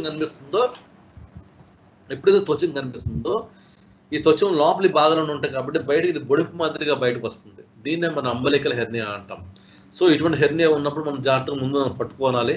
అది గట్టిగా ఉందా, మెత్తగా ఉందా, లేకపోతే అక్కడ చేయి పెట్టి చూసినట్టయితే మనకి చిన్న రింగ్ మాదిరిగా కనిపిస్తుంటుంది. దాన్ని మనం అంబలికల్ హెర్నియల్ రింగ్ అంటాం. సో హెర్నియల్ రింగ్ కనబడినప్పుడు ఏంటంటే మనం ఈ బయటకు వచ్చే భాగాన్ని లోపల తోసామంటే హెర్నియల్ రింగ్ లోపలికి వెళ్ళిపోయి ఆ వాపు మాయమైపోతుంది. అటువంటి సందర్భంలో ఇది హెర్నియా అనుకోవాలి. ఒకవేళ లోపలికి తోసిన మనకి హెర్నియల్ రింగ్ కనబడ కాకుండా బయటకు వచ్చి మెత్తగా ఉంటే అది మనం యాబ్సెస్ గా మనం పరిగణించవచ్చు.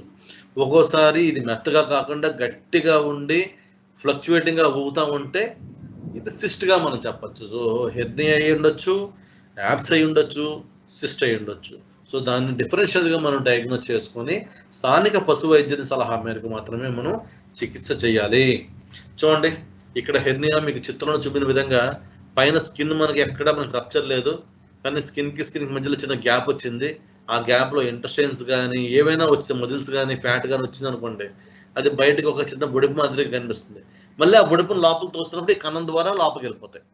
సో దీన్ని మనం హెర్నియా అంటాం. పశువులో ముఖ్యంగా అంబలికల్ హెర్నియా చూసారా? ఇక్కడ మనకి హెర్నియా క్లియర్‌గా కనిపిస్తా ఉంది. ఇక్కడ మనం దూడను పండబెట్టి ఈ విధంగా లోపల చేయి పెడితే అక్కడ రింగ్ ద్వారా లోపలికి వెళ్ళిపోతున్నాయి. అంటే పశువు ఇక్కడ అంబలికల్ హెర్నియాతో పశువు మనకి బాధపడతా ఉంది.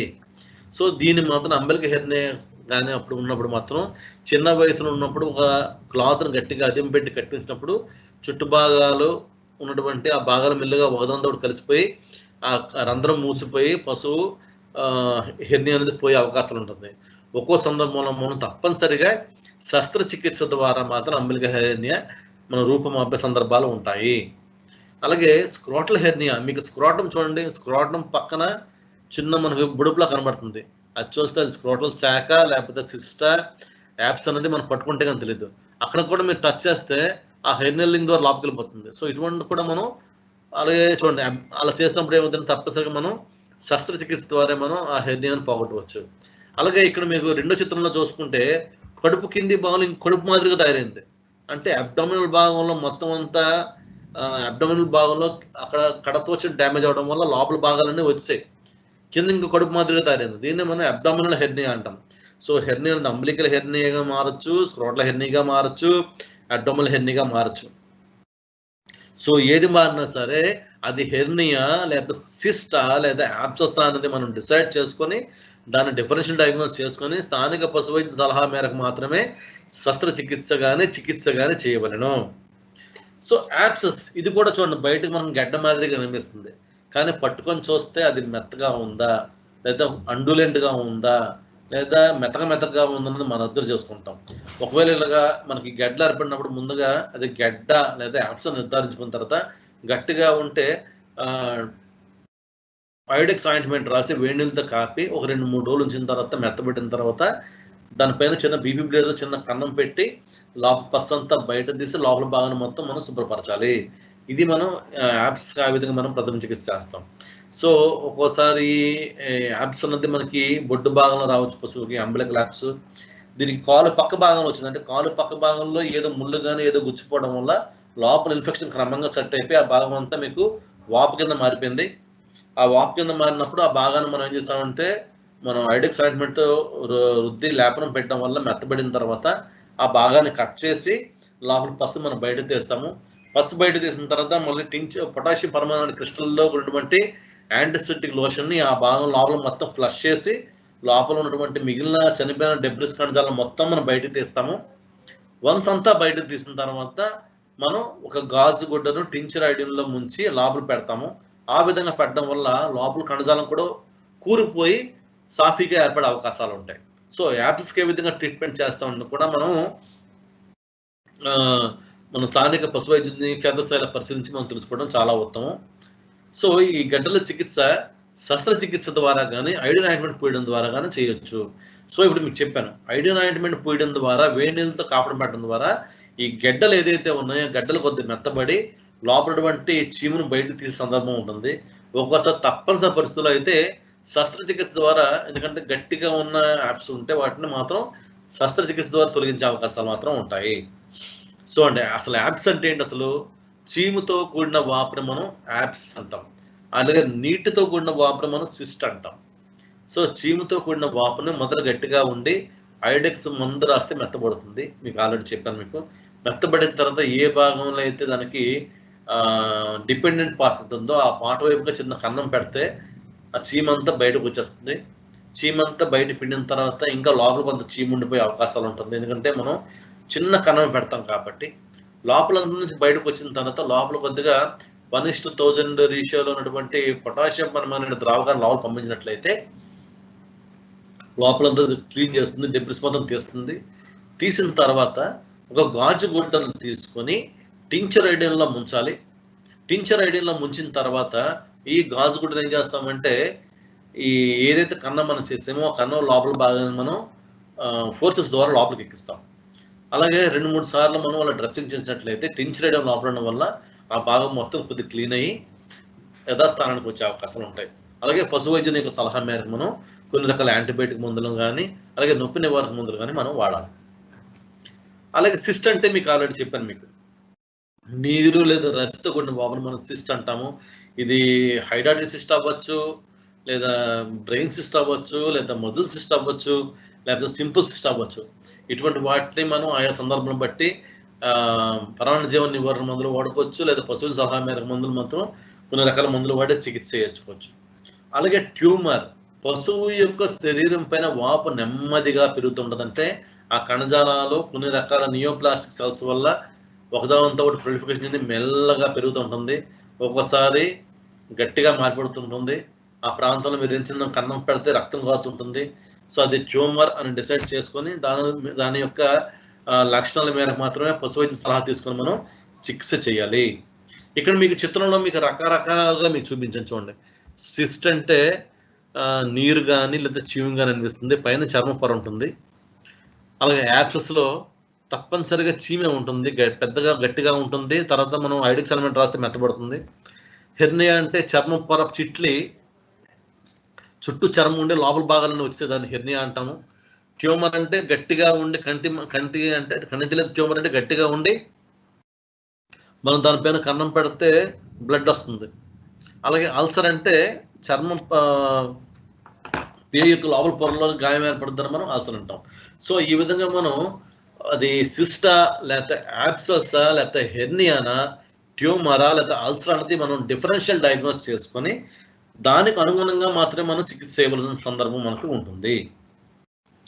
అలాగే లాస్ట్ అండ్ ఇంకో పార్ట్ ఏంటంటే గ్యాంగ్రీన్ అంటాం. గ్యాంగ్రీన్ అంటే ఏంటి అంటే కుళ్ళ బారడాన్ని మనం గ్యాంగ్రీన్ అంటాం. అంటే కణజాలాలు కుళ్ళిపోవడాన్ని మనం గ్యాంగ్రీన్ అంటాం. శరీరం పై భాగంలో వివిధ రకాల గాయాల వల్ల కానీ లేదా సూక్ష్మజీవుల వల్ల కానీ శరీరం యొక్క అంచె భాగాలైనటువంటి చెవి, తోక వంటి ప్రాంతాల్లో ఈ గాయాలు ఏర్పడినప్పుడు ఆ ప్రాంతంలో ఉన్నటువంటి ఆ ప్రాంతానికి వెళ్ళే రక్త ప్రసరణ వ్యవస్థ ఆగిపోవడం వల్ల కణజాలం కుళ్ళిపోతుంది. దాన్నే మనం గ్యాంగ్రీన్ అంటాం. సాధారణంగా ఈ అనరోబిక్ సూక్ష్మజీవుల వల్ల ఆ ప్రాంతంలో మనకి కణజాలం కుళ్ళిపోయి గ్యాంగ్రీన్ ఏర్పడే సందర్భాలు ఉంటాయి.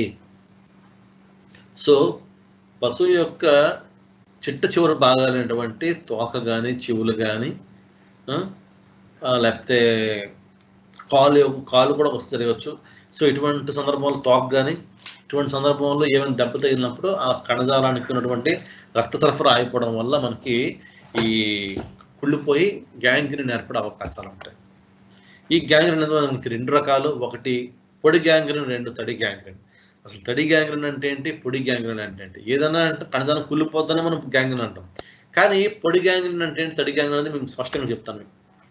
పొడి గ్యాంగ్రీన్ అంటే పశువు ఇక్కడ మీకు చిత్రంలో చూపిస్తే మీకు తోక క్లియర్గా ఉంది. తోక యొక్క మధ్య భాగంలో చిన్న డ్యామేజ్ జరిగింది.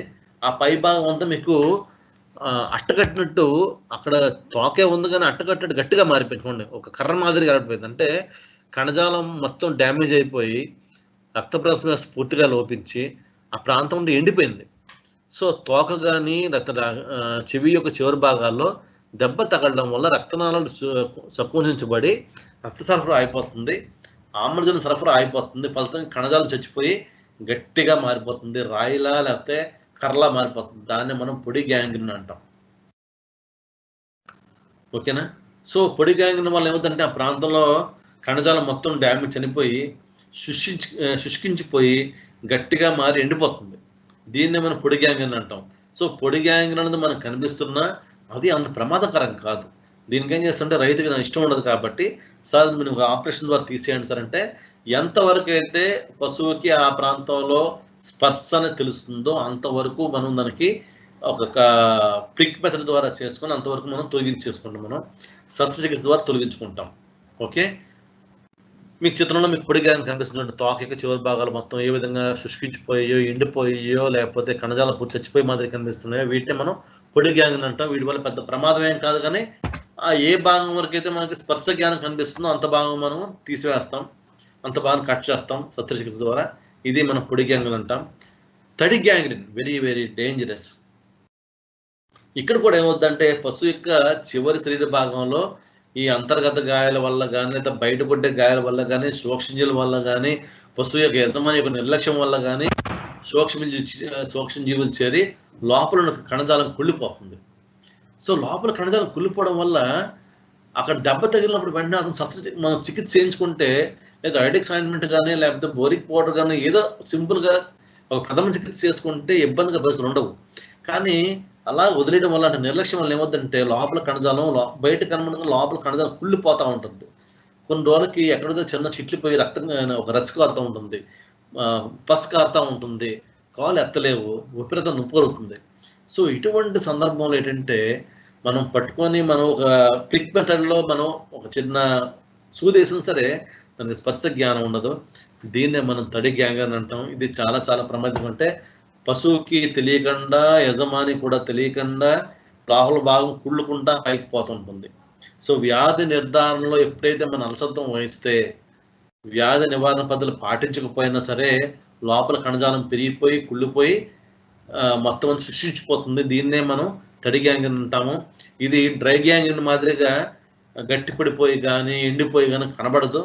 పశువుకి మాత్రం ఏదో సందర్భంలో చర్మం పైన గాయాలు ఏర్పడి, కన్నాలు ఏర్పడి లోపల పస్ కానీ, లేకపోతే చీము కానీ, రస్సి కానీ కారే అవకాశాలు ఉంటాయి. ఇది చాలా ప్రమాదకరం కాబట్టి సమయానుకూలంగా గుర్తించి వ్యాధి నిర్ధారణ చికిత్సలు అనేవి చేసినట్లయితే పశువుకి మనం తడి గ్యాంగ్రీన్ బారి నుంచి మనం కాపాడే అవకాశం మనకు ఉంటుంది. చూడండి, పొదుక్కి ఏదో దెబ్బ తగిలింది, సరైన చికిత్స చేయలేకపోయాము, పొదుగంతా గ్యాంగ్రీన్ పట్టేసింది, పొదుగు తీసివేసే అవకాశం ఉంటుంది. అలాగే ఇక్కడ 2 చనుకట్లు ఉన్నాయి. చనుకట్టుకి దెబ్బ తగిలింది, చికిత్స చేసుకోవడం మర్చిపోయాడు రైతు. అది కూడా కణజాలం మొత్తం డ్యామేజ్ అయిపోయి ఏకంగా మనం ఒక చనుకట్టుని తీసాం. సో చనుకట్టు గ్యాంగ్రీన్ కానీ ఇమ్మీడియట్గా మనం తీయకపోతే ఆ కణజాలం యొక్క డ్యామేజ్ అనేది పైకి కూడా పాక్కుంటూ వెళ్ళి మొత్తం ఆ పొదుగు వ్యవస్థను నాశనం చేసే అవకాశం ఉంది. చిత్రంలో మనకి పొదుగు వ్యవస్థ కూడా అట్లాగే పోయింది. సో ఎప్పుడైతే మనం ఈ తడి గ్యాంగ్రీన్ యొక్క డ్యామేజ్ మనం అంచనా వేయగలుగుతామో అప్పుడే మనం పశువు యొక్క ఆరోగ్యాన్ని కూడా కాపాడగలుగుతాం. సో ఈ విధంగా ఈరోజు మీకు ఈ ప్రాథమిక ఆరోగ్య పరీక్షలో భాగంగా చాలా చాలా ఇంపార్టెంట్ టాపిక్స్ చెప్పడం జరిగింది. ఒక్కసారి ఒక 5 నిమిషాలు మీకు అందరికీ రీకప్ చేస్తున్నాను. అసలు గాయాలంటే ఏంటి, గాయాలు ఎన్ని రకాలు, మూసివేయబడిన గాయాలను ఏమంటారు, తెరుచుకున్న గాయాలను ఏమంటారు, మూసివేయబడిన గాయాల్లో మళ్ళీ ఎన్ని రకాలు ఉంటాయి, కంట్యూజన్, బ్రూయిస్, హెమటోమా. అలాగే తెరిచిపోయి అంటే ఓపెన్ వుండ్స్, తెరిచి ఉన్న గాయాలకి ఎన్ని రకాలు అంటాం మీకు చెప్పాను కదా, IPLAA, incised wounds, punctured wounds, lacerated wounds, avulsion wounds and ఇంకో వుండ్ పేరేనమ్మా, ఎవల్షన్ వుండ్స్, ఇంకొక గాయం పేరు ఏమంటాం మనం, ఒకటి ఇన్సైజ్డ్ వుండ్స్, పంక్చర్డ్ వుండ్, లాసరేటెడ్ వుండ్, ఒకటి ఎవల్షన్ వుండ్, ఇంకొకటి సో అబ్రాజన్ వుండ్స్. ఓకే, సో ఆ తర్వాత వీటితో పాటుగా ఇంకా కొన్ని రకాల గాయాలు ఉంటాయి. ఒకటి ఫ్రెష్ వుండ్కి అయితే మనం ఎటువంటి ట్రీట్మెంట్ చేస్తాము. ఫ్రెష్ వుండ్ తర్వాత కొద్దిగా 1-2-3 రోజులు పడిన గాయానికి, చీముతో పడితే గాయానికి ఏ విధంగా ట్రీట్మెంట్ చేస్తాము. అలాగే ఎక్కువ కాలం ఉండి పురుగు పడితే గాయానికి ఎటువంటి ట్రీట్మెంట్ చేస్తాము. అలాగే బెణుకులకి ఏ విధంగా ట్రీట్మెంట్ చేస్తాము, విరిగితే ఏ విధంగా ట్రీట్మెంట్ చేస్తాము, కాడి పుండుకి ఏ విధంగా ట్రీట్మెంట్ చేస్తాము, కంటి మీద ఏమైనా దెబ్బలు తగిలితే ఏ విధంగా ట్రీట్మెంట్ చేస్తాం, గాయాల్లో కాలిన అంటే అగ్ని ప్రమాదం వల్ల ఏం జరిగితే కాలిన గాయాలకు ఎటువంటి ట్రీట్మెంట్ చేస్తాము, అలాగే కడుపు నొప్పి వస్తే ఏ విధంగా ట్రీట్మెంట్ చేస్తాము, అలాగే పాలుడు వచ్చినప్పుడు ఏ విధంగా ట్రీట్మెంట్ చేస్తాము, బొడ్డు వాచిపోయినప్పుడు ఏ విధంగా ట్రీట్మెంట్ చేస్తాము, ఎముకలు వీరినప్పుడు ఏ విధంగా ట్రీట్మెంట్ చేస్తాము, చనుకట్లు డ్యామేజ్ అయినప్పుడు ఏ విధంగా ట్రీట్మెంట్ చేస్తాము, అలాగే మాయ పడకపోతే ఏ విధంగా ట్రీట్మెంట్ చేస్తాము, అలాగే మెయ్యి వేస్తే ట్రీట్మెంట్ ఎట్లా చేస్తాము, అలాగే రకరకాల ప్రొలాప్స్ అంటే 1000 రకాలు అంటే ఏంటి, అలాగే రక్తస్రావాన్ని నివారించాలంటే మనం ఏ విధంగా చేస్తాం, రక్తస్రావాలు అసలు ఎలా జరుగుతాయి, రక్తస్రావం నియంత్రించకపోతే ఏం జరుగుద్ది, ఏ విధంగా నియంత్రిస్తాము, అలాగే వివిధ రకాల అంతర్గత గాయాలు ఏంటి, ఉదాహరణకు అంతర్గత గాయాలు ఏ విధంగా జరుగుతాయి, అంతర్గత గాయాల్లో సిస్టులు ఏంటంటే ఏంటి, ట్యూమర్ అంటే ఏంటి, అలాగే అల్సర్ అంటే ఏంటి, అలాగే హెర్నియా అంటే ఏంటి, అలాగే యాప్సిస్ అంటే ఏంటి, అలాగే వీటి డిఫరెన్షియల్ డయాగ్నోసిస్ ఏంటి, ఒకవేళ లోపల రక్తనాళ వ్యవస్థ ఏమైనా రక్తస్రావం డ్యామేజ్ అయినప్పి లోపల కణజాలాన్ని కుళ్ళిపోయినప్పుడు అది ఏ విధంగా మారుతుంది, అంటే గ్యాంగ్రీన్ అంటే ఏంటి, ఈ గ్యాంగ్రీన్ వల్ల వచ్చే నష్టాలు ఏంటి, ఈ గ్యాంగ్రీన్లో రకాలు ఏంటి, ఒకటి తడి గ్యాంగ్రీన్ అంటే ఏంటి, పొడి గ్యాంగ్రీన్ అంటే ఏంటి, అందులో పొడి గ్యాంగ్రీన్ ప్రమాదకరమా, తడి గ్యాంగ్రీన్ ప్రమాదకరమా, ఏది ప్రమాదకరమా, వీటిని మనం తొలగిస్తాము. ఇలాంటి అంశాలన్నీ ఈరోజు మనం తెలుసుకున్నాము. కాబట్టి ఈ పశుసంవర్ధక శాఖ సహాయకులందరికీ నా యొక్క విన్నపం ఏమిటంటే, ప్రతి ఒక్కరు ఈరోజు జరిగిన క్లాస్ని అలాగే మీకు ఇచ్చిన సాఫ్ట్ కాపీని 1-2 సార్లు రిఫర్ చేసి మీకు నాలెడ్జ్ పెంచుకోవాల్సింది కోరుతున్నాను. అలాగే ఈరోజు ఈ కార్యక్రమానికి నాకు సహకరించినటువంటి రెడ్డిపల్లి పశుసంవర్ధక శాఖ శిక్షణా కేంద్రం యొక్క సహాయ శాస్త్ర చికిత్సకులు డాక్టర్ శ్రీకాంత్ గారికి, అలాగే నాకు ఈ అవకాశం కల్పించినటువంటి మా పశుసంవర్ధక శాఖ సహాయ సంచాలకులు డాక్టర్ నరసింహ గారికి, అలాగే smile additional director doctor Narasimha గారికి, అలాగే మన పశుసంవర్ధక శాఖ సంచాలకులు డాక్టర్ అమృత్ కుమార్ గారికి ధన్యవాదాలు తెలుపుకుంటూ సెలవు తీసుకుంటున్నాను. Thank you very much. Srikanth. Sir ఒక ఫ్యూ డౌట్స్ ఉన్నాయి సార్, క్లియర్ చేస్తే. సార్ పశువు శరీరం లోపల చనిపోయిన పురుగులు ఉండిపోవడం వల్ల పశువుకి ఏమైనా ఇబ్బంది కలుగుతుందా అనుకుంటున్నాను. సో పశువు యొక్క శరీర భాగంలో మీకు ఆల్రెడీ మీకు చెప్పానండి, పురుగులు ఉండిపోతే ఏదైనా ఏ వస్తువైనా సరే పశువు యొక్క శరీర భాగాలు ఉంటే దాన్ని ఫారెన్ మెటీరియల్ అంటారు. సో ఈ ఫారెన్ మెటీరియల్ వల్ల ఒక్కోసారి శరీర భాగంలో వాటి యొక్క టాక్సిన్స్ వల్ల ఇబ్బంది కలిగే ప్రమాదాలు ఏర్పడతాయి. ఒక్కోసారి అవి లోపల కుళ్ళిపోవడం వల్ల అల్సర్గా మారిపోయి కణితులు, ఒకసారి మీకు చెప్పాను, మీకు ట్యూమర్ యొక్క ఏ విధంగా ట్యూమర్ ఏర్పడుతుందని కూడా మీకు చెప్పాను. సో ఈ ఆ లోపల ఉన్నటువంటి భాగాలు ఎప్పుడైనా సరే బయటకు వచ్చడం మంచిది. ఒక లోపల ఉంటే మాత్రం అవి కొన్ని రకాల ఎన్రోబిక్ ఆర్గనిజమ్స్ ఉంటాయి, అవి లోపల ఇంకా ఎంతకాలం ఉంటే అంతకాలం బతికే ఉంటాయి, లోపల కణజాలు నాశనం చేస్తూ ఉంటాయి. ఏరోబిక్ ఆర్గనిజమ్స్ అయితే మాత్రం లోపల చచ్చిపోతాయి. కాబట్టి చచ్చిపోవడం వల్ల కూడా ఒకసారి టాక్సిన్ రిలీజ్ అయిపోయి పశువుకి ఇబ్బంది కలిగే ప్రమాదం ఉంది. కాబట్టి ఎప్పుడైనా సరే ఈ పురుగు పట్టిన గాయాల సందర్భంలో మ్యాక్సిమం పురుగులను బయట తీసివేస్తే మంచిది. ఒకవేళ పురుగు మనకి యాస్ఫిక్సీ వల్ల చనిపోతుంది అంటే అర్థం ఏంటంటే, మనకి గాలి తగలపోవడం వల్ల ఆక్సిజన్ తప్పడం చనిపోతుంది అంటే అది ఏరోబిక్ ఆర్గనిజం. అదే ఎనరోబిక్ ఆర్గనిజమ్స్ అయితే మాత్రం చాలా డ్యామేజ్ జరుగుతుంది. ఉదాహరణకి మనకి వెట్ గ్యాంగ్రీన్. సార్ ముసిడి పొడి అంటే ఏమిటి అని అడుగుతున్నాను సార్. ముసిడి పొడి అంటే నక్స్వామిక అమ్మ, నక్స్వామిక. అది తక్కువ మొత్తంలో వేసుకుంటే అది జీర్ణ వ్యవస్థ సక్రమంగా పనిచేయడానికి పడుతుంది. అధిక మొత్తంలో వేస్తే పశువు చనిపోవడానికి అవకాశం ఉంటుంది. నక్స్వామిక పౌడర్ అంటాం. మనకి పశువుకి రిటెన్షన్ ఆఫ్ ప్లాసెంటా అనే స్థితి వచ్చినప్పుడు చేయి పెట్టి తీయవచ్చా తీయకూడదా అని అడుగుతున్నాను sir. So retention of placenta అంటే మీకు ఒక సందర్భం మీకు చెప్పాను. మీకు ఎప్పుడైనా సరే మనం లోపల చేయి పెట్టిన సందర్భం అంటే లోపల ప్రాంతాన్ని కొంతవరకు మనం డ్యామేజ్ చేయడమే.